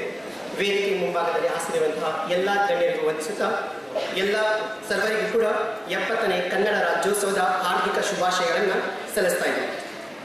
ಮೊದಲ ತಾಯ ಹಾಲ ಕುಡಿದು ನಲ್ಲೆಯಿಂದ ತೊದಲು ನುಡಿದು ಗೆಳೆಯರೊಡನೆ ಬೆಳೆದು ಬಂದ ಮಾತದಾವುದು, ನಲ್ಲೆಯೊಲವ ತೆರೆದು ತಂದ ಮಾತದಾವುದು.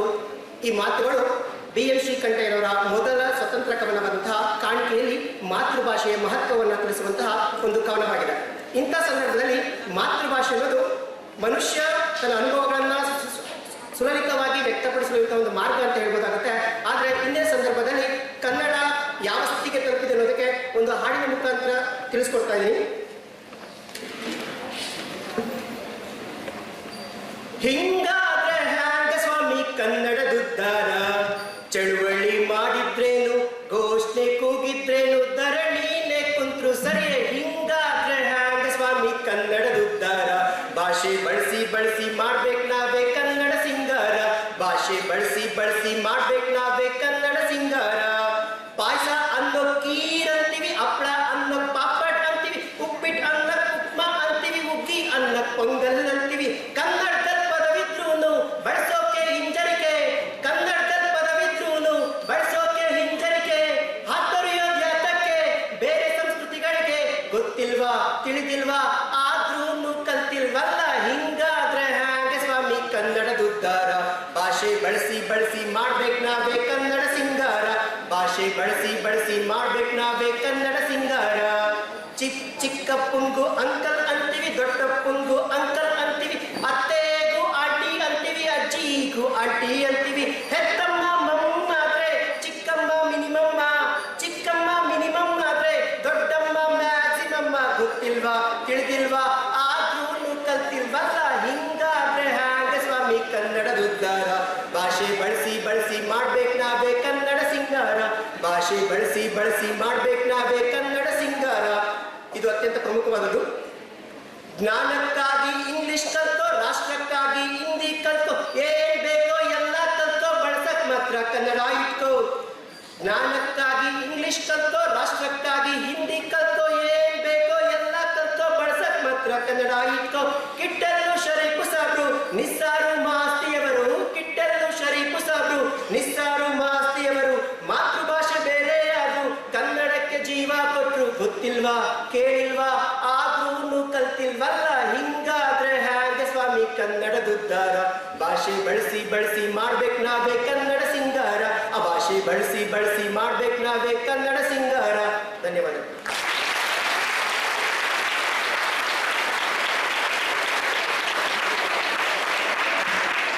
ಒಂದು ಅರ್ಥಪೂರ್ಣ ಹಾಡಿನ ಮೂಲಕ ನಮಗೆ ಅನೇಕ ವಿಷಯಗಳ ಬಗ್ಗೆ ತಿಳಿಸಿಕೊಟ್ಟಿದ್ದಕ್ಕೆ ಧನ್ಯವಾದಗಳು. ಪ್ರಜ್ಞಾ, ನಾವು ಒಂದು ಸುಂದರವಾದ ಜಾನಪದ ನೃತ್ಯ ವೈಭವ ಕಲೆಗಳ ಬಗ್ಗೆ ನೃತ್ಯ ನೋಡಿದ್ದೇವೆ, ಹಾಗೂ ವಚನಗಳು ಮತ್ತು ನಮ್ಮ ಸುತ್ತಮುತ್ತಲಿನ ವಿಚಾರಗಳ ಬಗ್ಗೆ ತಿಳಿದಿದ್ದೇವೆ. ನನಗೆ ಈಗ ಇನ್ನೊಂದು ಹಾಡು ಕೇಳ್ಬೇಕನ್ನಿಸ್ತಾ ಇದೆ ಅಲ್ಲ. ಒಂದು ವಾದ್ಯಗೋಷ್ಠಿ ಇದೆ, ಕೇಳಿಸ್ಕೊಳ್ಬೇಕಾ? ವಾದ್ಯಗೋಷ್ಠಿನ ಕೇಳಿಸ್ಕೋಬೇಕು. ಹಾಗಾದರೆ 9ನೇ ತರಗತಿಯವರನ್ನು ಒಂದು ನಾದಮಯವಾದ ವಾದ್ಯಗೋಷ್ಠಿಯನ್ನು ಪ್ರದರ್ಶಿಸಲು ಜೋರಾದ ಚಪ್ಪಾಳೆಯೊಂದಿಗೆ ಸ್ವಾಗತಿಸೋಣ.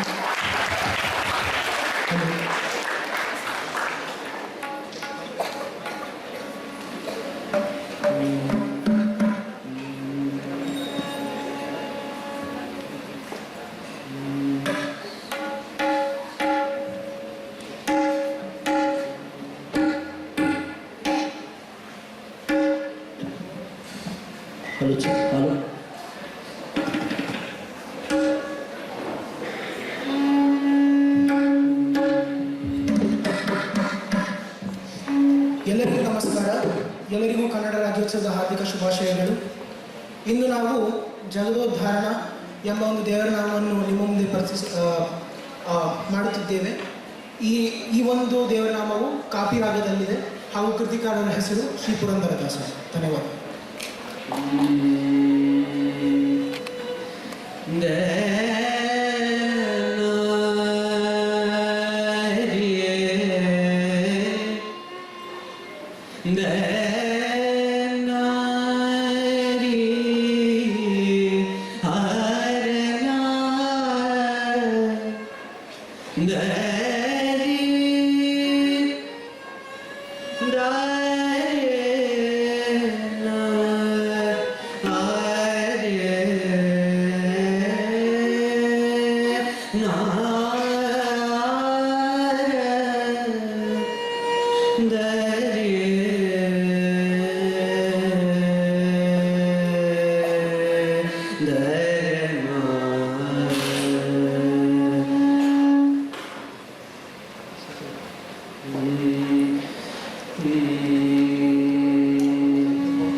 ನಿನಗೆ ಈ ವಾದ್ಯಗೋಷ್ಠಿ ನೋಡಿ ಇಷ್ಟ ಆಯ್ತೆ? ನನಗಂತೂ ಈ ವಾದ್ಯಗೋಷ್ಠಿ ತುಂಬಾ ಇಷ್ಟ ಆಗಿದೆ ಹಾಗೂ ಎಲ್ಲರಿಗೂ ಇಷ್ಟವಾಯಿತೆಂದು ಭಾವಿಸುತ್ತೇನೆ. ಅದಿತಿ, ನಿನ್ನ ಊರು ಮಲೆನಾಡು ತಾನೆ? ಹೌದು, ಯಾಕೆ? ಜೋಗದ ಜಲಪಾತದ ಬಗ್ಗೆ ನಮಗೆ ಏನು ಹೇಳಲ್ವಾ? ಜೋಗ ಜಲಪಾತದ ಬಗ್ಗೆ ನಾನೇನು ಹೇಳಲ್ಲ, ಆದರೆ KS ನಿಸಾರ್ ಅಹಮದ್ ಅವರು ಬರೆದಿರುವ ಜೋಗದ ಸಿರಿ ಬೆಳಕಿನಲ್ಲಿ ಎಂಬ ಹಾಡಿನ ಮುಖಾಂತರ 6ನೇ ತರಗತಿಯವರು ನಮ್ಮೆಲ್ಲರಿಗೂ ಈ ಜಲಪಾತದ ಬಗ್ಗೆ ತಿಳಿಸಿಕೊಡುತ್ತಾರೆ. ಈ ಹಾಡಿನ ಹೆಸರು ಜೋಗದ ಸಿರಿ ಬೆಳಕಿನಲ್ಲಿ ಎಂದು. ಇದರ ಅರ್ಥ ಜೋಗ ಜಲಪಾತದ ಸಂಪತ್ತು ಹಾಗೂ ಸಮೃದ್ಧಿ ಅದರ ಬೆಳಕಿನಲ್ಲಿದೆ ಎಂದು. ಈ ಹಾಡನ್ನು ಹಾಡಲು ಇವರನ್ನು ಜೋರಾದ ಚಪ್ಪಾಳೆಯೊಂದಿಗೆ ಸ್ವಾಗತಿಸೋಣ.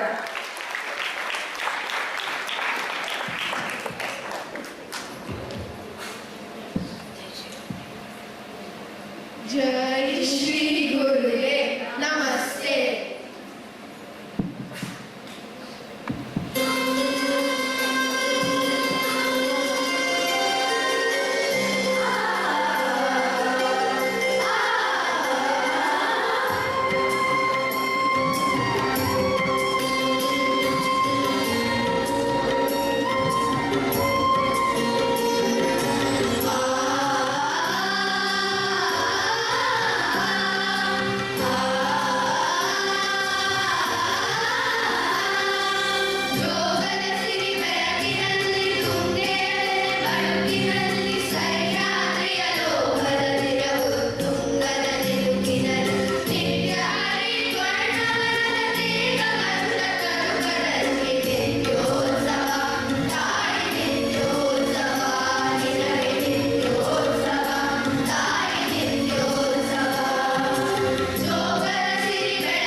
ಭಾವನೆಗಳಿಂದ ತುಂಬಿದ ಹಾಡನ್ನು ಹಾಡಿದ್ದಕ್ಕೆ ಧನ್ಯವಾದಗಳು.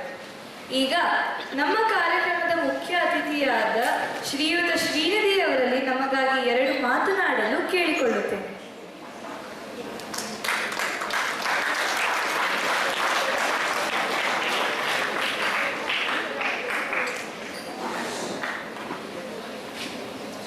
ವೇದಿಕೆ ಮೇಲೆ ಉಪಸ್ಥಿತರಿರ್ತಕ್ಕಂಥ ಶಾಲೆಯ ಉಪಪ್ರಾಚಾರ್ಯರೇ ಹಾಗೂ ಎಲ್ಲ ನೆಚ್ಚಿನ ಶಿಕ್ಷಕ ವೃಂದದವರೇ ಹಾಗೂ ಮುದ್ದಿನ ಮಕ್ಕಳೇ, ಏನು ಮಾತಾಡೋದು ಅಂತ ಅರ್ಥ ಆಗ್ತಿಲ್ಲ. ಯಾಕಂದರೆ ಇವತ್ತಿನ ಕಾರ್ಯಕ್ರಮವನ್ನು ನೀವು ಅವಾಗಲಿಂದ ನೋಡ್ತಾ ಇದ್ದೀನಿ. ನಾನು ಕೂತು ಅತ್ಯದ್ಭುತವಾದ ಒಂದು ಕಾರ್ಯಕ್ರಮ, ಒಂದು ರೀತಿ ಕುಳಿತಲ್ಲಿಯೇ ಇಡೀ ಕನ್ನಡ ನಾಡನ್ನು ನಮಗೆ ತೋರಿಸಿದಂಥ ಕಾರ್ಯಕ್ರಮ ಇದು. ನೋಡಿ, ಕನ್ನಡಕ್ಕೆ ಎಷ್ಟು ಒಂದು ದೊಡ್ಡ ಇತಿಹಾಸ ಇದೆ ಅಂತಕ್ಕಂಥದ್ದನ್ನು ಕೆಲವು ಸಾರಿ ನಾವೇ ಮರ್ತಿರ್ತೀವಿ. ಆದರೆ ಇವತ್ತಿನ ಕಾರ್ಯಕ್ರಮ ಹೇಗಿತ್ತು ಅಂದರೆ, ಇಡೀ ಕನ್ನಡದ ಇತಿಹಾಸವನ್ನು ನಮಗೆ ಎಳೆ ಎಳೆಯಾಗಿ ಬಿಚ್ಚಿಟ್ಟಂತಹ ಕಾರ್ಯಕ್ರಮ. ಒಂದು ಮಗು ಹೇಳ್ತಾ ಇತ್ತು, ಒಂದು ನಾಡು ಹಲವು ಪ್ರಪಂಚ ಅಂತ ಹೇಳಿ. ಖಂಡಿತವಾಗಿ ಅದು ನಿಜ.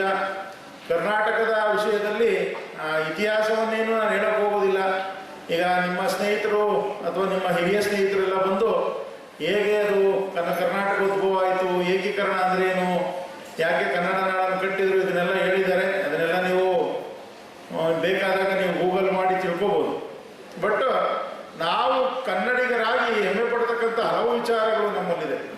ನೋಡಿ, ಕನ್ನಡಕ್ಕೆ ಮೊದಲ ಜ್ಞಾನಪೀಠ ಪ್ರಶಸ್ತಿಯನ್ನು ತಂದುಕೊಟ್ಟಂತಹ ಕುವೆಂಪುರವರು ಇಂಗ್ಲಿಷ್ ಸಾಹಿತ್ಯ ಆಗಿದ್ರೆ ಅವರಿಗೆ ಯಾವಾಗಲೂ ಒಂದು ನೋಬೆಲ್ ಬಹುಮಾನ ಬಂದಿರ್ತಾ ಇತ್ತೇನು. ಬಟ್ ಅವರು ಕನ್ನಡದಲ್ಲಿ ಬರೆದಿದ್ದರಿಂದ ಕನ್ನಡಕ್ಕೆ ಅವರು ಮೊದಲ ಜ್ಞಾನಪೀಠವನ್ನು ತಂದುಕೊಟ್ರು. ಹಿಂದಿ ಭಾಷೆಯನ್ನು ಹೊರತುಪಡಿಸಿ, ಹಿಂದಿ ಅಂತ ತಗೊಂಡಾಗ ನಮ್ಮ ಉತ್ತರ ಭಾರತದ ಹಲವಾರು ರಾಜ್ಯಗಳಲ್ಲಿ ಹಿಂದಿನ ಮಾತನಾಡತಕ್ಕಂಥ ಜನ ಇದ್ದಾರೆ ಮತ್ತು ಕವಿಗಳಿದ್ದಾರೆ. ಆದರೆ ಸುಮಾರು 7 ಕೋಟಿ ಕನ್ನಡಿಗರಿರ್ತಕ್ಕಂಥ ಈ ಕರ್ನಾಟಕಕ್ಕೆ ಸುಮಾರು 8 ಜ್ಞಾನಪೀಠ ಪ್ರಶಸ್ತಿಗಳು ಬಂದಿವೆ. ಇವು ನಮಗೆ ಒಂದು ದೊಡ್ಡ ಹೆಮ್ಮೆ.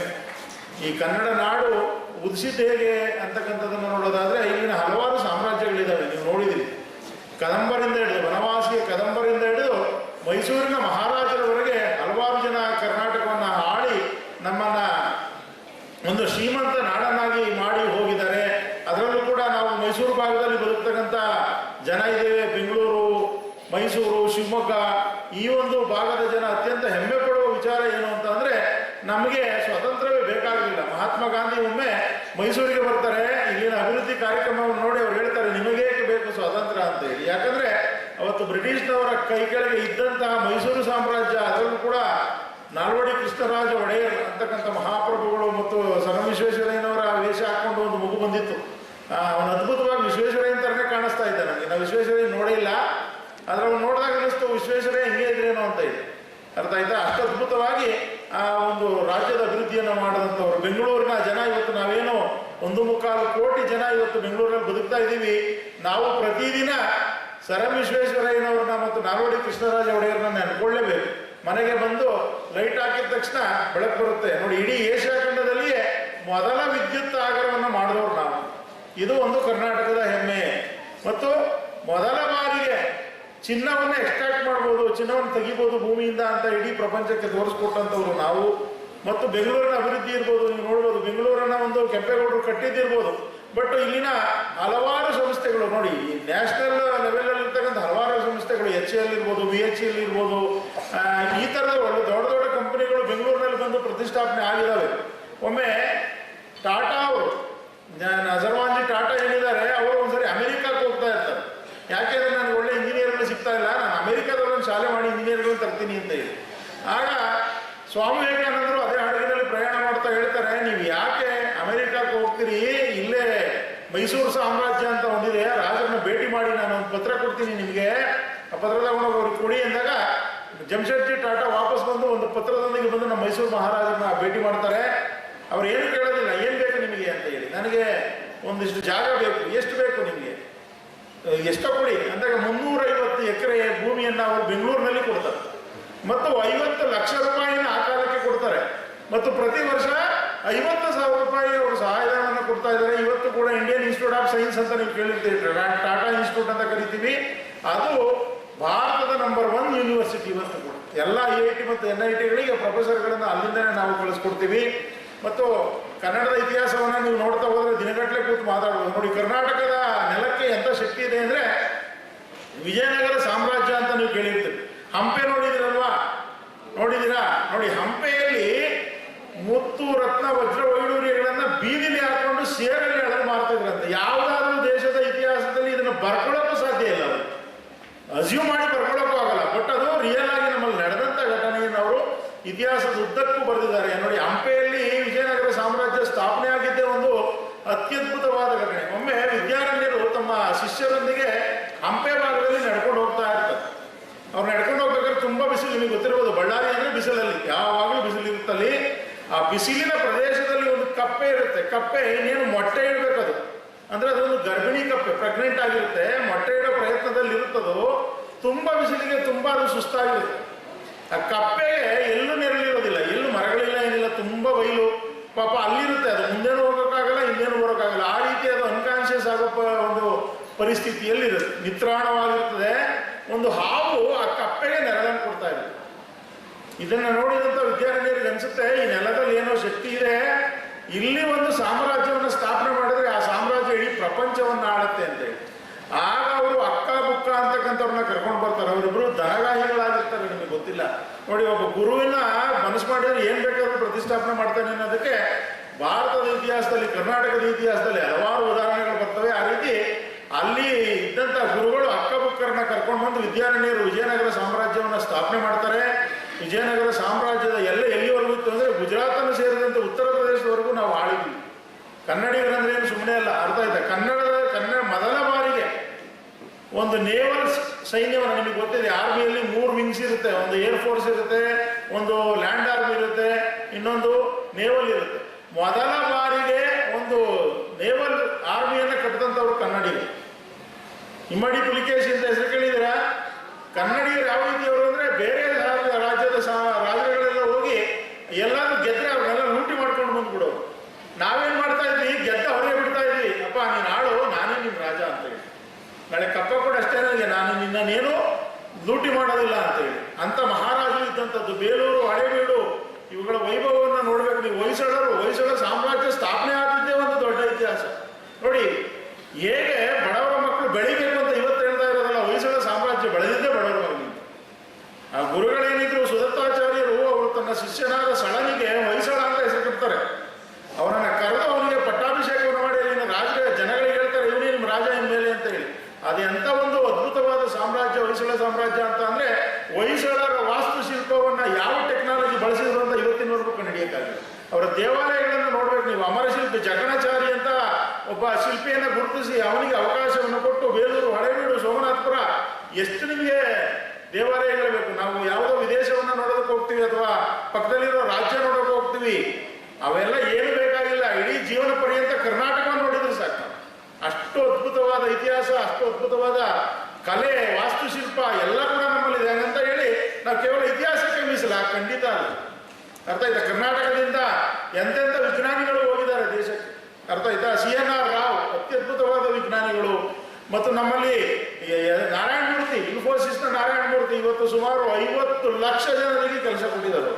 ಅವರು ಇದೇ ಕನ್ನಡ ನಾಡಿನವರು. ಸುಧಾಮೂರ್ತಿ ಅವರು ಇರ್ಬೋದು, ಅವರ ಇನ್ಫೋಸಿಸ್ ಫೌಂಡೇಶನ್ ಇರ್ಬೋದು, ಇವತ್ತು ಸುಮಾರು 14,000 ಕೋಟಿ ರೂಪಾಯಿಗಳನ್ನು ಜನಗಳಿಗಾಗಿ ಕೊಡ್ತಕ್ಕಂಥದ್ದು. ಆ ರೀತಿ ಕನ್ನಡಿಗರು ಅಂದರೆ ಒಂದು ಅಭಿಮಾನ. ಬೇರೆಯವ್ರು ಯಾರಾದರೂ ಬಂದರೂ ಕೂಡ ನಾವು ಎಷ್ಟು ಪ್ರೀತಿಯಿಂದ ಅವ್ರನ್ನ ಮಾತಾಡಿಸ್ತೀವಿ, ಇದು ನಮ್ಮ ಒಂದು ಅಭಿಮಾನ. ಆದರೆ ಇವತ್ತು ಅಭಿಮಾನವನ್ನು ದುರುಪಯೋಗ ಪಡಿಸ್ಕೊಳ್ತಕ್ಕಂಥ ಕೆಲಸಗಳು ನಡೀತಾ ಇರೋದು ಒಂದು ದುಃಖದ ಸಂಗತಿ. ಅದರಿಂದ ದಯಮಾಡಿ ಇವತ್ತಿನ ಇಲ್ಲಿನ ವಾತಾವರಣವನ್ನು ನೋಡಿ ನನಗೆ ತುಂಬ ಖುಷಿ ಆಯಿತು. ನಾನು ಸಾಮಾನ್ಯವಾಗಿ ರಾಜ್ಯೋತ್ಸವ ಅಂದರೆ ಒಂದು ಫ್ಲಾಗ್ ಹಾಸ್ಟಿಂಗ್ ಮಾಡಿ ಯಾವುದೋ 4 ಡ್ಯಾನ್ಸ್ ಮಾಡಿ ಮುಗಿಸ್ಬಿಡ್ತಾರೆ ಕಾರ್ಯಕ್ರಮ ಅಂದ್ಕೊಂಡಿದ್ವಿ. ಬಟ್ ನಾನು ಸಮಯದ ಪರಿವೆಯೇ ಇಲ್ಲದೆ ಕೂತು ಒಂದು ಅದ್ಭುತವಾದ ಒಂದು ಕಾರ್ಯಕ್ರಮ ನೋಡಿದೆ. ಎಷ್ಟು ಚೆನ್ನಾಗಿ ಮಕ್ಕಳು ಅದನ್ನು ಆರ್ಗನೈಸ್ ಮಾಡಿದ್ದೀರಿ, ಸಂಸ್ಥೆ ಎಷ್ಟು ಸಪೋರ್ಟ್ ಮಾಡಿದೆ ಅದಕ್ಕೆ. ಮತ್ತು ಅದೇ ರೀತಿ ಶಿಕ್ಷಕರ ಶ್ರಮ ಎಷ್ಟಿದೆ ನೋಡಿ ಅದರಲ್ಲಿ. ಶಿಕ್ಷಕರು ಪ್ರಾಮಾಣಿಕವಾಗಿ ಹೇಳ್ಬೇಕಂದ್ರೆ ಬೆಂಗಳೂರಿನ ಮಕ್ಕಳಿಗೆ ಕನ್ನಡದ ಪ್ರೊನೌನ್ಸಿಯೇಷನ್ ಬರಲ್ಲ. ಅದರಲ್ಲಿ ಅಷ್ಟು ಉದ್ದದ ಸಂಭಾಷಣೆಗಳನ್ನು ಹೇಳ್ತಕ್ಕಂಥದ್ದು, ನಿರೂಪಣೆಯನ್ನು ಮಾಡ್ತಕ್ಕಂಥದ್ದು, ಇದೆಲ್ಲ ಒಂದು ಅತ್ಯದ್ಭುತವಾದ ಕಾರ್ಯಕ್ರಮ. ಹಾಗಾಗಿ ನಾವು ಎಲ್ಲಿನವರು ಅದು ಬೇಕಾಗಿಲ್ಲ. ನಾವು ಇರೋದೆಲ್ಲಿ ಅಂದರೆ ಕರ್ನಾಟಕದಲ್ಲಿ. ಕುವೆಂಪುರವರು ಅದೇ ಹೇಳ್ತಾರೆ, ಎಲ್ಲಾದರೂ ಇರು, ಎಂತಾದರೂ ಇರು, ಎಂದೆಂದಿಗೂ ನೀವು ಕನ್ನಡವಾಗಿರು. ನಾವೆಲ್ಲೇ ಹೋಗಲಿ, ಏನೇ ಮಾಡಲಿ, ಕನ್ನಡ ಅಂತಕ್ಕಂಥದ್ದು ಅದ್ಭುತ. ನಾವಿಲ್ಲಿ ಕನ್ನಡ ಮಾತಾಡೋರಿದ್ದೀವಿ, ಹಂಗಾಗಿ ನಮ್ಗೆ ಅದರ ಫೀಲ್ ಬರೋದಿಲ್ಲ. ನೀವು ಅಮೆರಿಕಾಕ್ಕೋ ಆಸ್ಟ್ರೇಲಿಯಾಕ್ಕೋ ಹೋದಾಗ ಅಲ್ಲೊಬ್ಬರು ಕನ್ನಡವರು ಸಿಕ್ಕಿದ್ರೆ ಅದರ ಆನಂದವೇ ಬೇರೆ. ಯಾಕಂದರೆ ಅಲ್ಲಿ ಕನ್ನಡಿಗರು ಸಿಗೋದು ಅತ್ಯಂತ ಅಪರೂಪದ ಸಂಗತಿ. ಆದರೆ ಇವತ್ತಿನ ಕಾಲಕ್ಕೆ ಕನ್ನಡಿಗರು ಎಲ್ಲ ಕಡೆ ಇದೆ, ಪ್ರಪಂಚದಾದ್ಯಂತ ಕನ್ನಡಿಗರು ಪಸರಿಸಿ ಹೋಗಿದ್ದಾರೆ, ಅದ್ಭುತಗಳನ್ನು ಸಾಧಿಸಿದ್ದಾರೆ ಕನ್ನಡದವರು. ಹಾಗಾಗಿ ಕನ್ನಡ ಅಂತಕ್ಕಂಥದ್ದು ಕೇವಲ ನಾವು ಇವತ್ತು ಹೇಳಿದ್ವಿ ಇಂಗ್ಲೀಷ್ ಭಾಷೆ ಕಲಿಯೋದ್ರಿಂದಲೇ ಜೀವನ ಅಭಿವೃದ್ಧಿ ಆಗ್ತದೆ, ಅವೆಲ್ಲ ಖಂಡಿತ ನನ್ನ ಪ್ರಕಾರ ಸುಳ್ಳದು. ಇವತ್ತು ಜಪಾನ್ ತಗೊಳ್ಳಿ, ಚೀನಾ ತಗೊಳ್ಳಿ, ಅತ್ಯಂತ ದೊಡ್ಡ ರಾಷ್ಟ್ರಗಳವು, ಮತ್ತು ರಷ್ಯಾ ತಗೊಳ್ಳಿ, ಪ್ರಪಂಚದ 17% ಭೂಭಾಗವನ್ನು ಒಳಗೊಂಡಿರ್ತಕ್ಕಂಥ ಒಂದು ಏಕೈಕ ದೇಶ ರಷ್ಯಾ. ಬಟ್ಟವಾದ ರಷ್ಯಾದ ಅಧ್ಯಕ್ಷನಿಗೆ ಇಂಗ್ಲೀಷೇ ಬರೋದಿಲ್ಲ.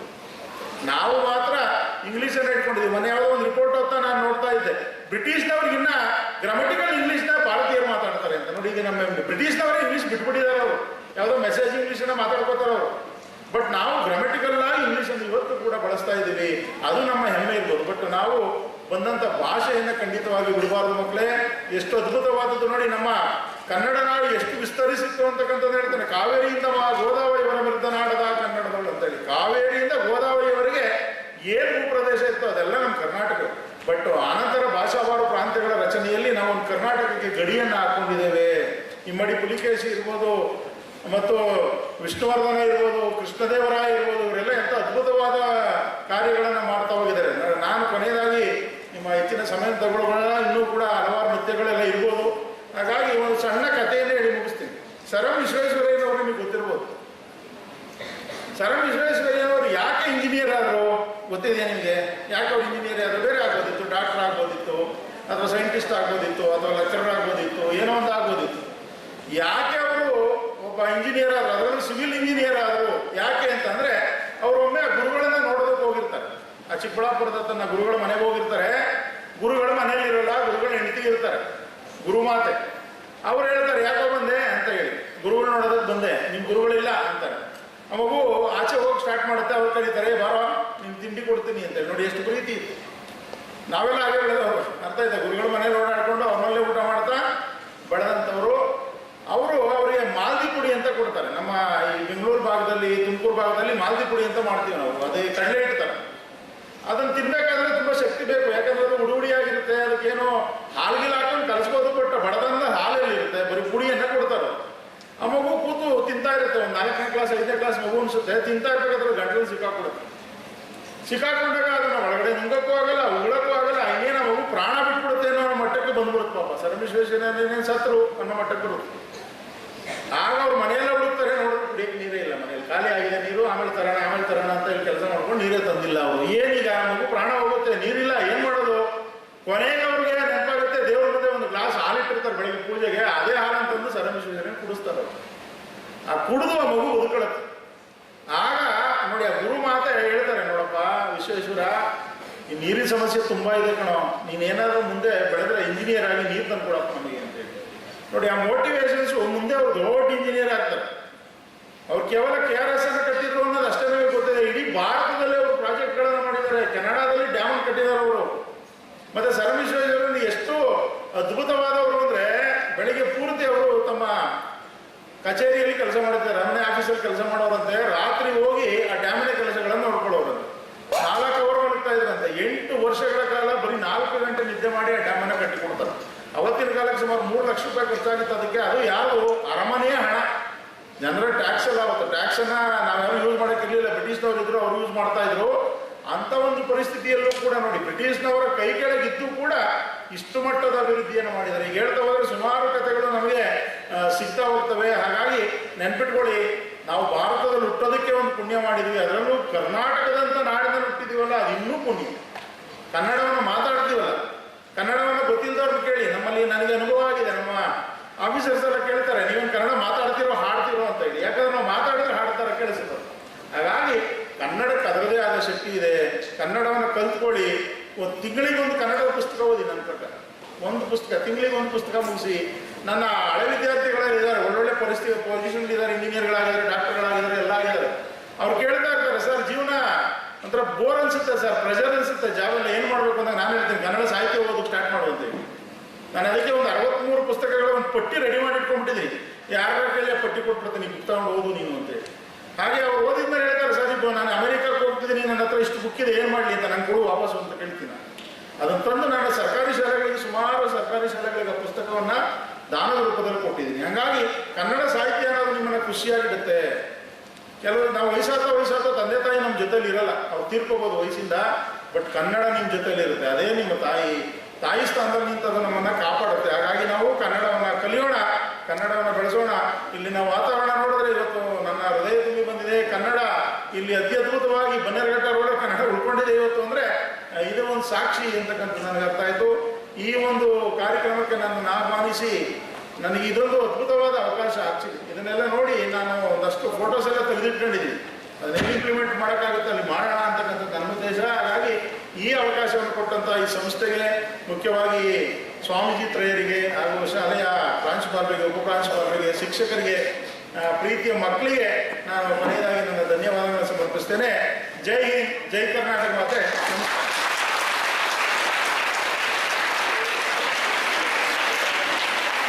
ನಮ್ಮ ಕನ್ನಡ ನಾಡು ನುಡಿಯ ಬಗ್ಗೆ ಹಾಗೂ ಕನ್ನಡಿಗರ ಗುಣಗಾನ ಮಾಡಿದ ಅತಿಥಿಯವರಾದ ಶ್ರೀಯುತ ಶ್ರೀನಿಧಿ ಸರ್ ಅವರಿಗೆ ನಮ್ಮ ತುಂಬು ಹೃದಯ ಧನ್ಯವಾದಗಳು. ಪ್ರಜ್ಞಾ, ನಿನಗೆ ನಮ್ಮನ್ನೆಲ್ಲರನ್ನು ನಗಿಸಲು ಒಂದು ಉಪಾಯ ಇದೆಯಲ್ಲ, ಏನು ಉಪಾಯವದು? ನಾನು ನಗೆ ನಾಟಕ ಅಂದಿದ್ದು. ನಗೆ ನಾಟಕನ? ನಗೆ ನಾಟಕ ಅಂದ್ರೆ ಏನು? ಅದೊಂದು ಸಣ್ಣ ಹಾಸ್ಯಮಯ ನಾಟಕವಾಗಿದ್ದು ಪ್ರೇಕ್ಷಕರನ್ನು ನಗಿಸಿ ರಂಜಿಸಲಾಗುತ್ತದೆ. ಈಗ ನಮ್ಮೆಲ್ಲರನ್ನು ನಗಿಸಿ ರಂಜಿಸಲು 8ನೇ ತರಗತಿಯವರನ್ನು ಸ್ವಾಗತಿಸೋಣ. ಜೋರಾದ ಚಪ್ಪಾಳೆಗಳಿಗೆ ಸ್ವಾಗತಿಸೋಣ.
ಕುಳಿತುಕೊಳ್ಳಿ.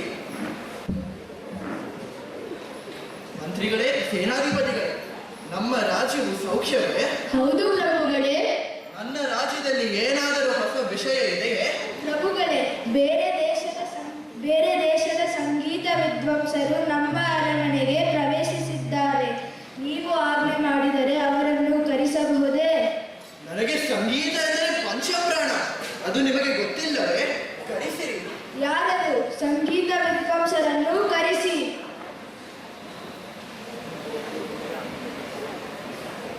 ಪ್ರಭುಗಳಿಗೆ ನಮಸ್ಕಾರ. ಸಂಗೀತ ವಿದ್ವಾಂಸರೇ, ನಿಮ್ಮ ವಿದ್ವತ್ತನ್ನು ಪ್ರದರ್ಶಿಸಿ.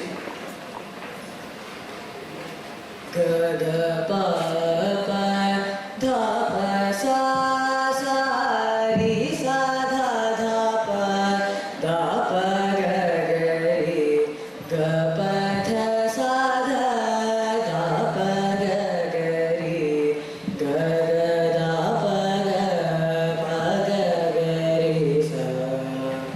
ಅದ್ಭುತ! ಎದ್ದೇಳಿ. ಸಂಗೀತ ವಿದ್ವಾಂಸರೇ, ನೀವು ಇಷ್ಟು ಸೊಗಸಾಗಿ ಹಾಡಿದ್ದಕ್ಕೆ ತಗೊಳ್ಳಿ ನಿಮ್ಮ ಉಡುಗೊರೆ.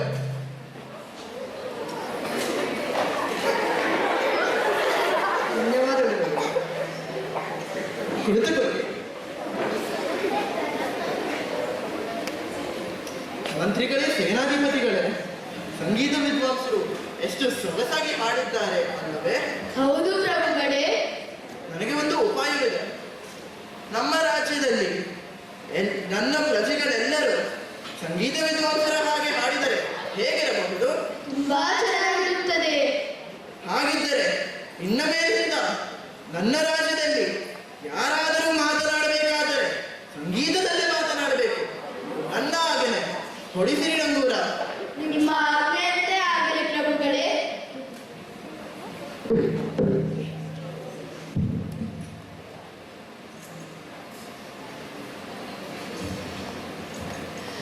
ಕೇಳಪ್ಪೋ ಕೇಳಿ ನಮ್ಮ ಮಹಾರಾಜರ ಇಂದಿನಿಂದ ಯಾರಾದರೂ ಯಾವುದೇ ಕೆಲಸ ಮಾಡಬೇಕಾದರೂ ಹಾಡುತ್ತಾ ಹಾಡುತ್ತಾ ಮಾಡಬೇಕು.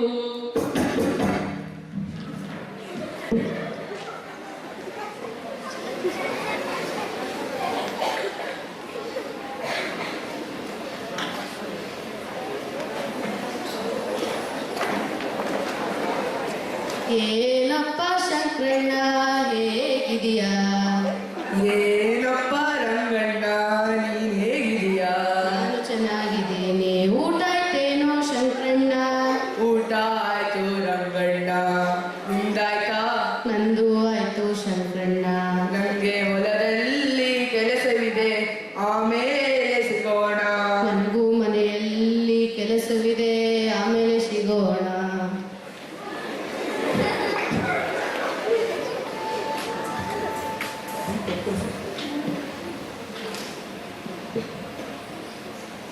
ಪ್ರಭುಗಳೇ ಪ್ರಭುಗಳೇ, ಏನಾಯ್ತು ಸೇನಾಧಿಪತಿಗಳೇ? ನಿಮ್ಮ ಕುದುರೆ ಲಾಯಕ್ಕೆ ನನ್ನ ಕುದುರೆ ಲಾಯಕ್ಕೆ ಬೆಂಕಿ ಬೆಂಕಿ ಬಿದ್ದಿದೆ.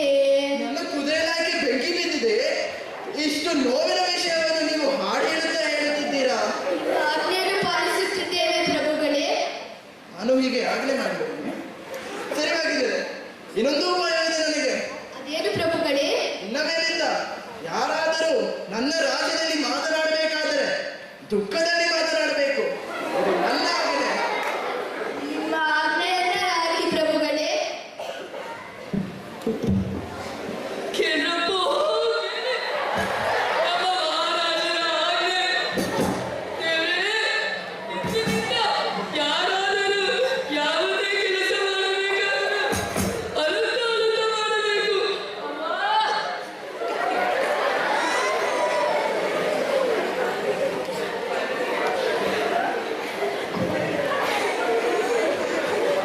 ಏನಪ್ಪ ಶ್ರೀಮಂತ? ಏನಪ್ಪ ರಗಡ?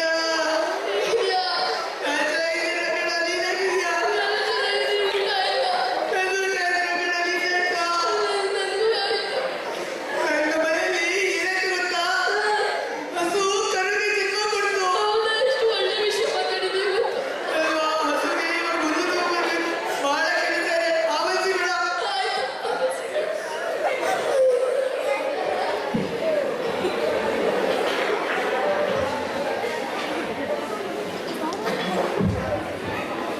ಪ್ರಭುಗಳೇ ಪ್ರಭುಗಳೇ, ಏನಾಯ್ತು ಮಂತ್ರಿಗಳೇ? ನಿಮಗೆ ಪುತ್ರ ಸಂತಾನವಾಗಿದೆ ಪ್ರಭುಗಳೇ. ಏನೋ ನನಗೆ ಪುತ್ರ ಸಂತಾನವಾಗಿದೆಯಾ? ಇಷ್ಟು ಸಂತೋಷದ ವಿಷಯವನ್ನು ನೀವು ದುಃಖದಲ್ಲಿ ಹೇಳುತ್ತಿದ್ದೀರಾ? ನಿಮ್ಮ ಆಜ್ಞೆಯನ್ನು ಪಾಲಿಸುತ್ತಿದ್ದೇವೆ ಪ್ರಭುಗಳೇ. ಹೌದಲ್ವಾ? ಸರಿ, ಹಾಗಿದ್ದರೆ ಇನ್ನೊಂದು ಉಪಾಯ ಬಂದಿದೆ. ಅದೇನು ಪ್ರಭುಗಳೇ? ನನ್ನ ರಾಜ್ಯದಲ್ಲಿ ಯಾರಾದರೂ ಮಾತನಾಡಬೇಕಾದರೆ ಸಂತೋಷದಿಂದ ಮಾತನಾಡಬೇಕು. ನನ್ನ ಆಜ್ಞೆ. ನಿಮ್ಮ ಆಜ್ಞೆಯಂತೆ ಆಗಲಿ ಪ್ರಭುಗಳೇ.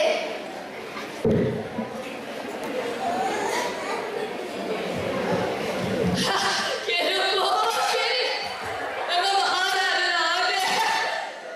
ಇಂದಿನಿಂದ ಯಾರಾದರೂ ಯಾವುದೇ ವಿಷಯ ಬಗ್ಗೆ ಮಾತನಾಡಬೇಕಾದರೆ ನಗುನಗ್ತಾ ಮಾಡಬೇಕು.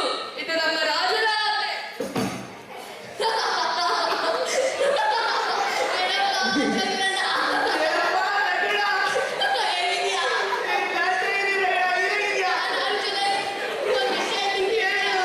ಅಷ್ಟು ಕುರಿತು ನಮ್ಮ ಮನೆಯಲ್ಲಿ ಹತ್ತು ಸತ್ತಾಯ್ತು. ನಮ್ಮ ಮನೆಗೆ ಮಜ್ಜಿಗೆಲ್ಲ ಒಂದು ತಿಂದುಬಿಟ್ರು.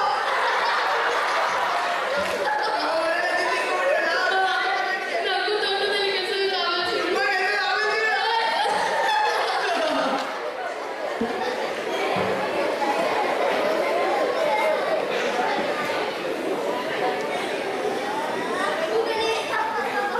ಪ್ರಭುಗಳೇ, ಏನಾಯ್ತು ಸೇನಾಧಿಪತಿಗಳೇ? ನಿಮ್ಮ ಮಾತೃಶ್ರೀಯವರು ನನ್ನ ಮಾತೃಶ್ರೀಯವರು ನಿಮ್ಮ ಮಾತೃಶ್ರೀಯವರು ತೀರಿಕೊಂಡ್ಬಿಟ್ಟರು. ಏನು? ನನ್ನ ಮಾತೃಶ್ರೀಯವರು ತೀರಿಕೊಂಡು ಬಿಟ್ಟರು?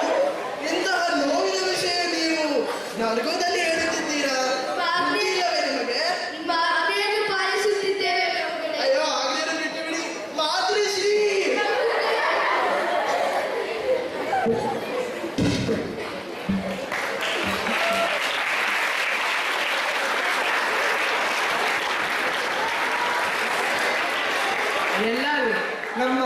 ಮೂರ್ಖರಾದ ತರ ಆಗಬೇಡಿ. ಸ್ವಂತ ಬುದ್ಧಿಯನ್ನು ಉಪಯೋಗಿಸಿ ನಿರ್ಧಾರವನ್ನು ತಗೊಳ್ಳಿ ಅಂತ ನಾನು ಹೇಳಕ್ಕೆ ಇಷ್ಟಪಡ್ತೀನಿ. ಅಯ್ಯೋ ಮಾತೃಶ್ರೀ,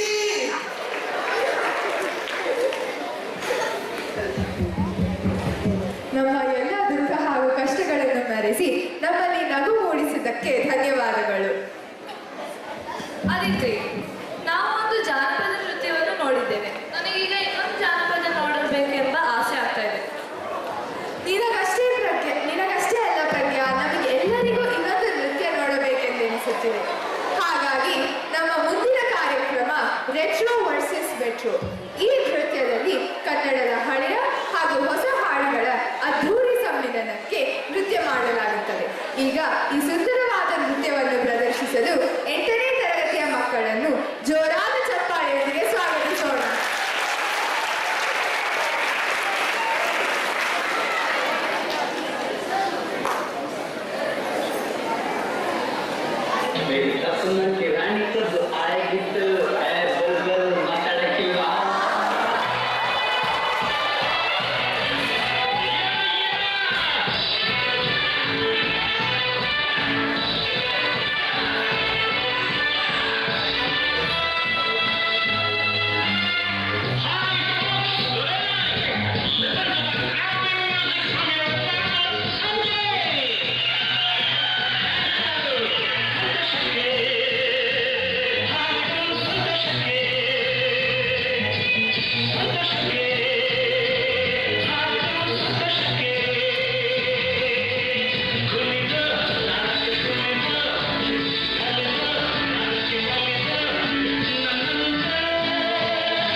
ಪ್ರದರ್ಶನಕ್ಕಾಗಿ ಧನ್ಯವಾದಗಳು. ಈಗ ಕನ್ನಡ ರಾಜ್ಯೋತ್ಸವದ ಕುರಿತು ನಡೆದ ಕೆಲವು ಕಾರ್ಯಕ್ರಮಗಳ ವಿಜೇತರನ್ನು ಘೋಷಿಸಲು ಶ್ರೀಯುತ ರಾಮಚಂದ್ರಯ್ಯ ಸರ್ ಅವರು ಬರಬೇಕೆಂದು ಕೇಳಿಕೊಳ್ಳುತ್ತೇನೆ. ಹಾಗೆಯೇ ಈ ವಿಜೇತರಿಗೆ ಪ್ರೋತ್ಸಾಹಿಸಿ ಬಹುಮಾನಗಳನ್ನು ನೀಡಲು ಉಪಪ್ರಾಂಶುಪಾಲರು ಹಾಗೂ ಅತಿಥಿಯವರು ಬರಬೇಕೆಂದು ಕೋರುತ್ತೇನೆ.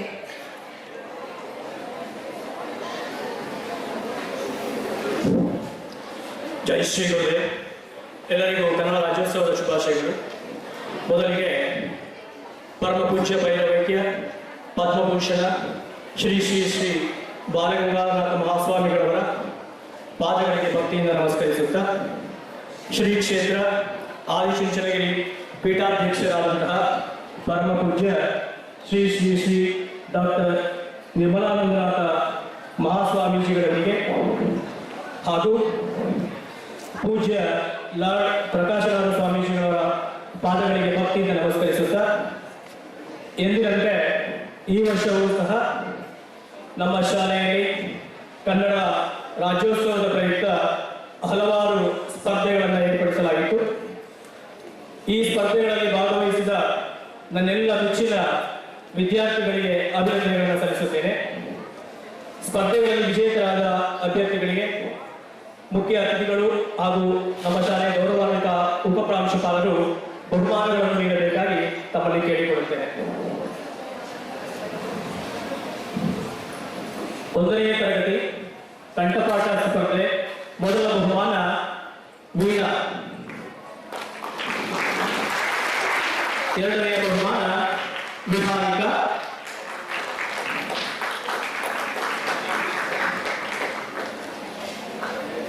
3ನೇ ಬಹುಮಾನ ಟಿಆರ್. ಹಾಗೆಯೇ 2ನೇ ತರಗತಿಯ ಜನಪದ ಗೀತೆ ಸ್ಪರ್ಧೆಯಲ್ಲಿ ಪ್ರಥಮ ಬಹುಮಾನ ರಚಿತ್, 2ಯ ಬಹುಮಾನ ಶ್ರೀಚಂದನ್,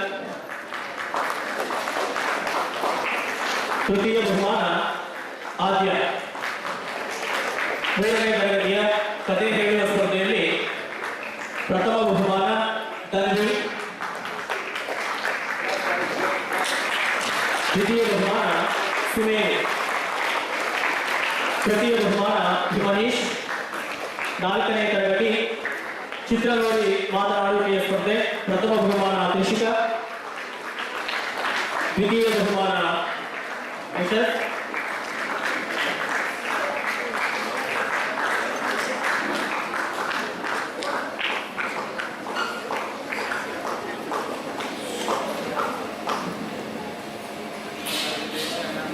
ತೃತೀಯ ಬಹುಮಾನ ಧೃತಿ ವೆಂಕಟೇಶ್. 5ನೇ ತರಗತಿ ಜಾಹೀರಾತು ರಚನೆ ಸ್ಪರ್ಧೆ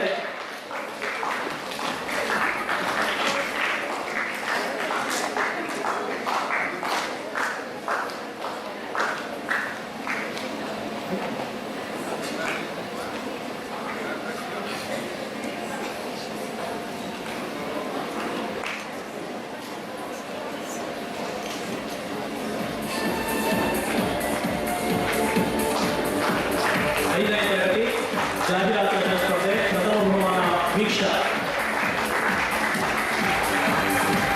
2ಯ ಬಹುಮಾನ ಆದ್ಯ, 3ಯ ಬಹುಮಾನ ಲೋಹಿ.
ಶ್ರೀವಾತ್ಸ.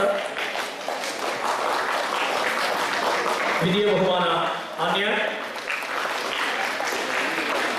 ತೃತೀಯ ಬಹುಮಾನ ಸ್ನೇಹ ಎನ್. 9ನೇ ತರಗತಿಯ ಕವನ ರಚನೆ ಸ್ಪರ್ಧೆ. ಪ್ರಥಮ ಬಹುಮಾನ ಚಿರಣ್ ಆರ್. ದ್ವಿತೀಯ ಬಹುಮಾನ ಲಿಖಿತಾ ಎಂ. ತೃತೀಯ ಬಹುಮಾನ ಉದಿತ್ ಎಂಡಿ.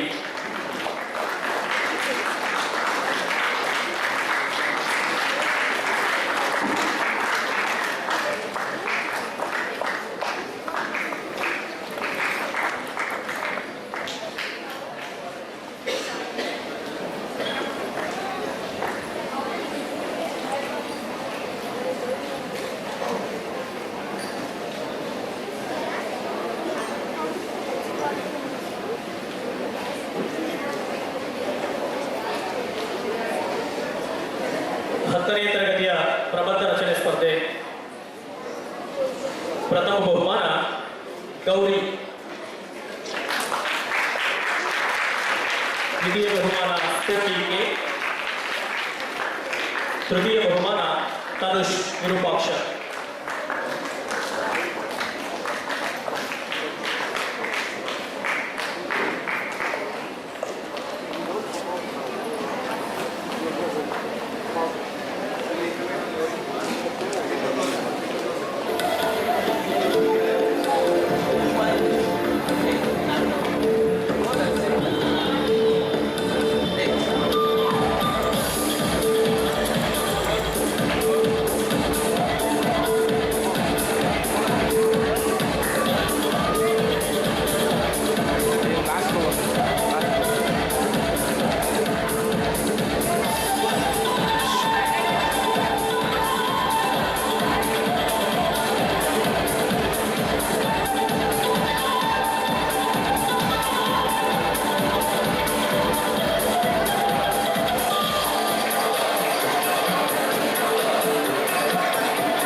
ಜೈ ಕರ್ನಾಟಕ ಮಾತೆ ಭುವನೇಶ್ವರಿ ತಾಯಿ ತಮ್ಮೆಲ್ಲರಿಗೂ ಒಳಿತು ಮಾಡಲಿ ಎಂದು ಪ್ರಾರ್ಥಿಸಿಕೊಳ್ತಾರೆ. ವಂದನೆಗಳು.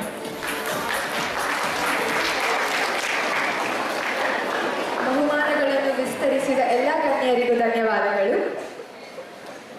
ವಂದನಾರ್ಪಣೆಯು ಒಬ್ಬರಿಂದ ಇನ್ನೊಬ್ಬರಿಗೆ ಕೃತಜ್ಞತೆಯನ್ನು ತೋರಿಸುವ ಹೃದಯಪೂರ್ವಕ ಮಾರ್ಗವಾಗಿದೆ. ಹಾಗೆಯೇ ನಮ್ಮ ಕೃತಜ್ಞತೆಯನ್ನು ವ್ಯಕ್ತಪಡಿಸಲು ಶ್ರೀಯುತ ಗಂಗಾಧರ್ ಸರ್ ಅವರಲ್ಲಿ ಕೇಳಿಕೊಳ್ಳುತ್ತೇವೆ.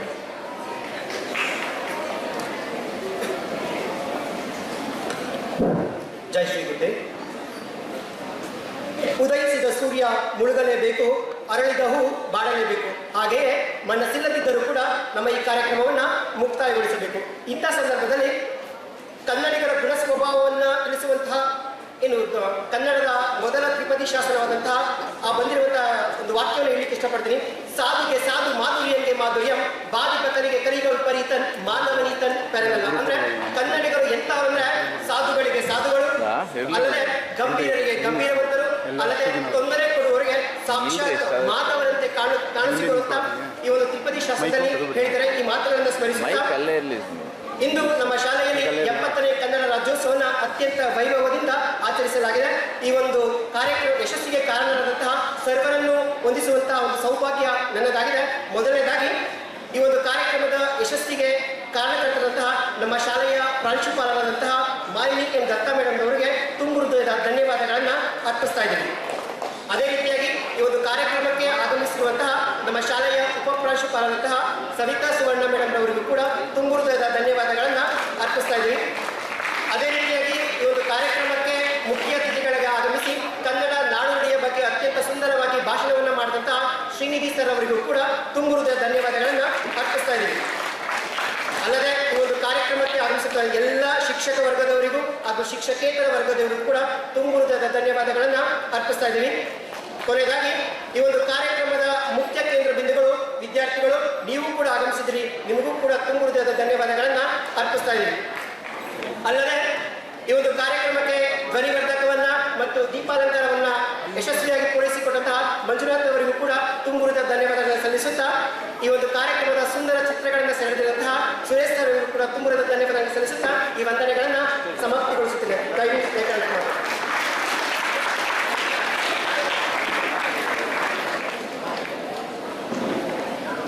ಸರ್ವರನ್ನು ವಂದಿಸಿದ ಗಂಗಾಧರ ಸರ್ ಅವರಿಗೆ ಧನ್ಯವಾದಗಳು.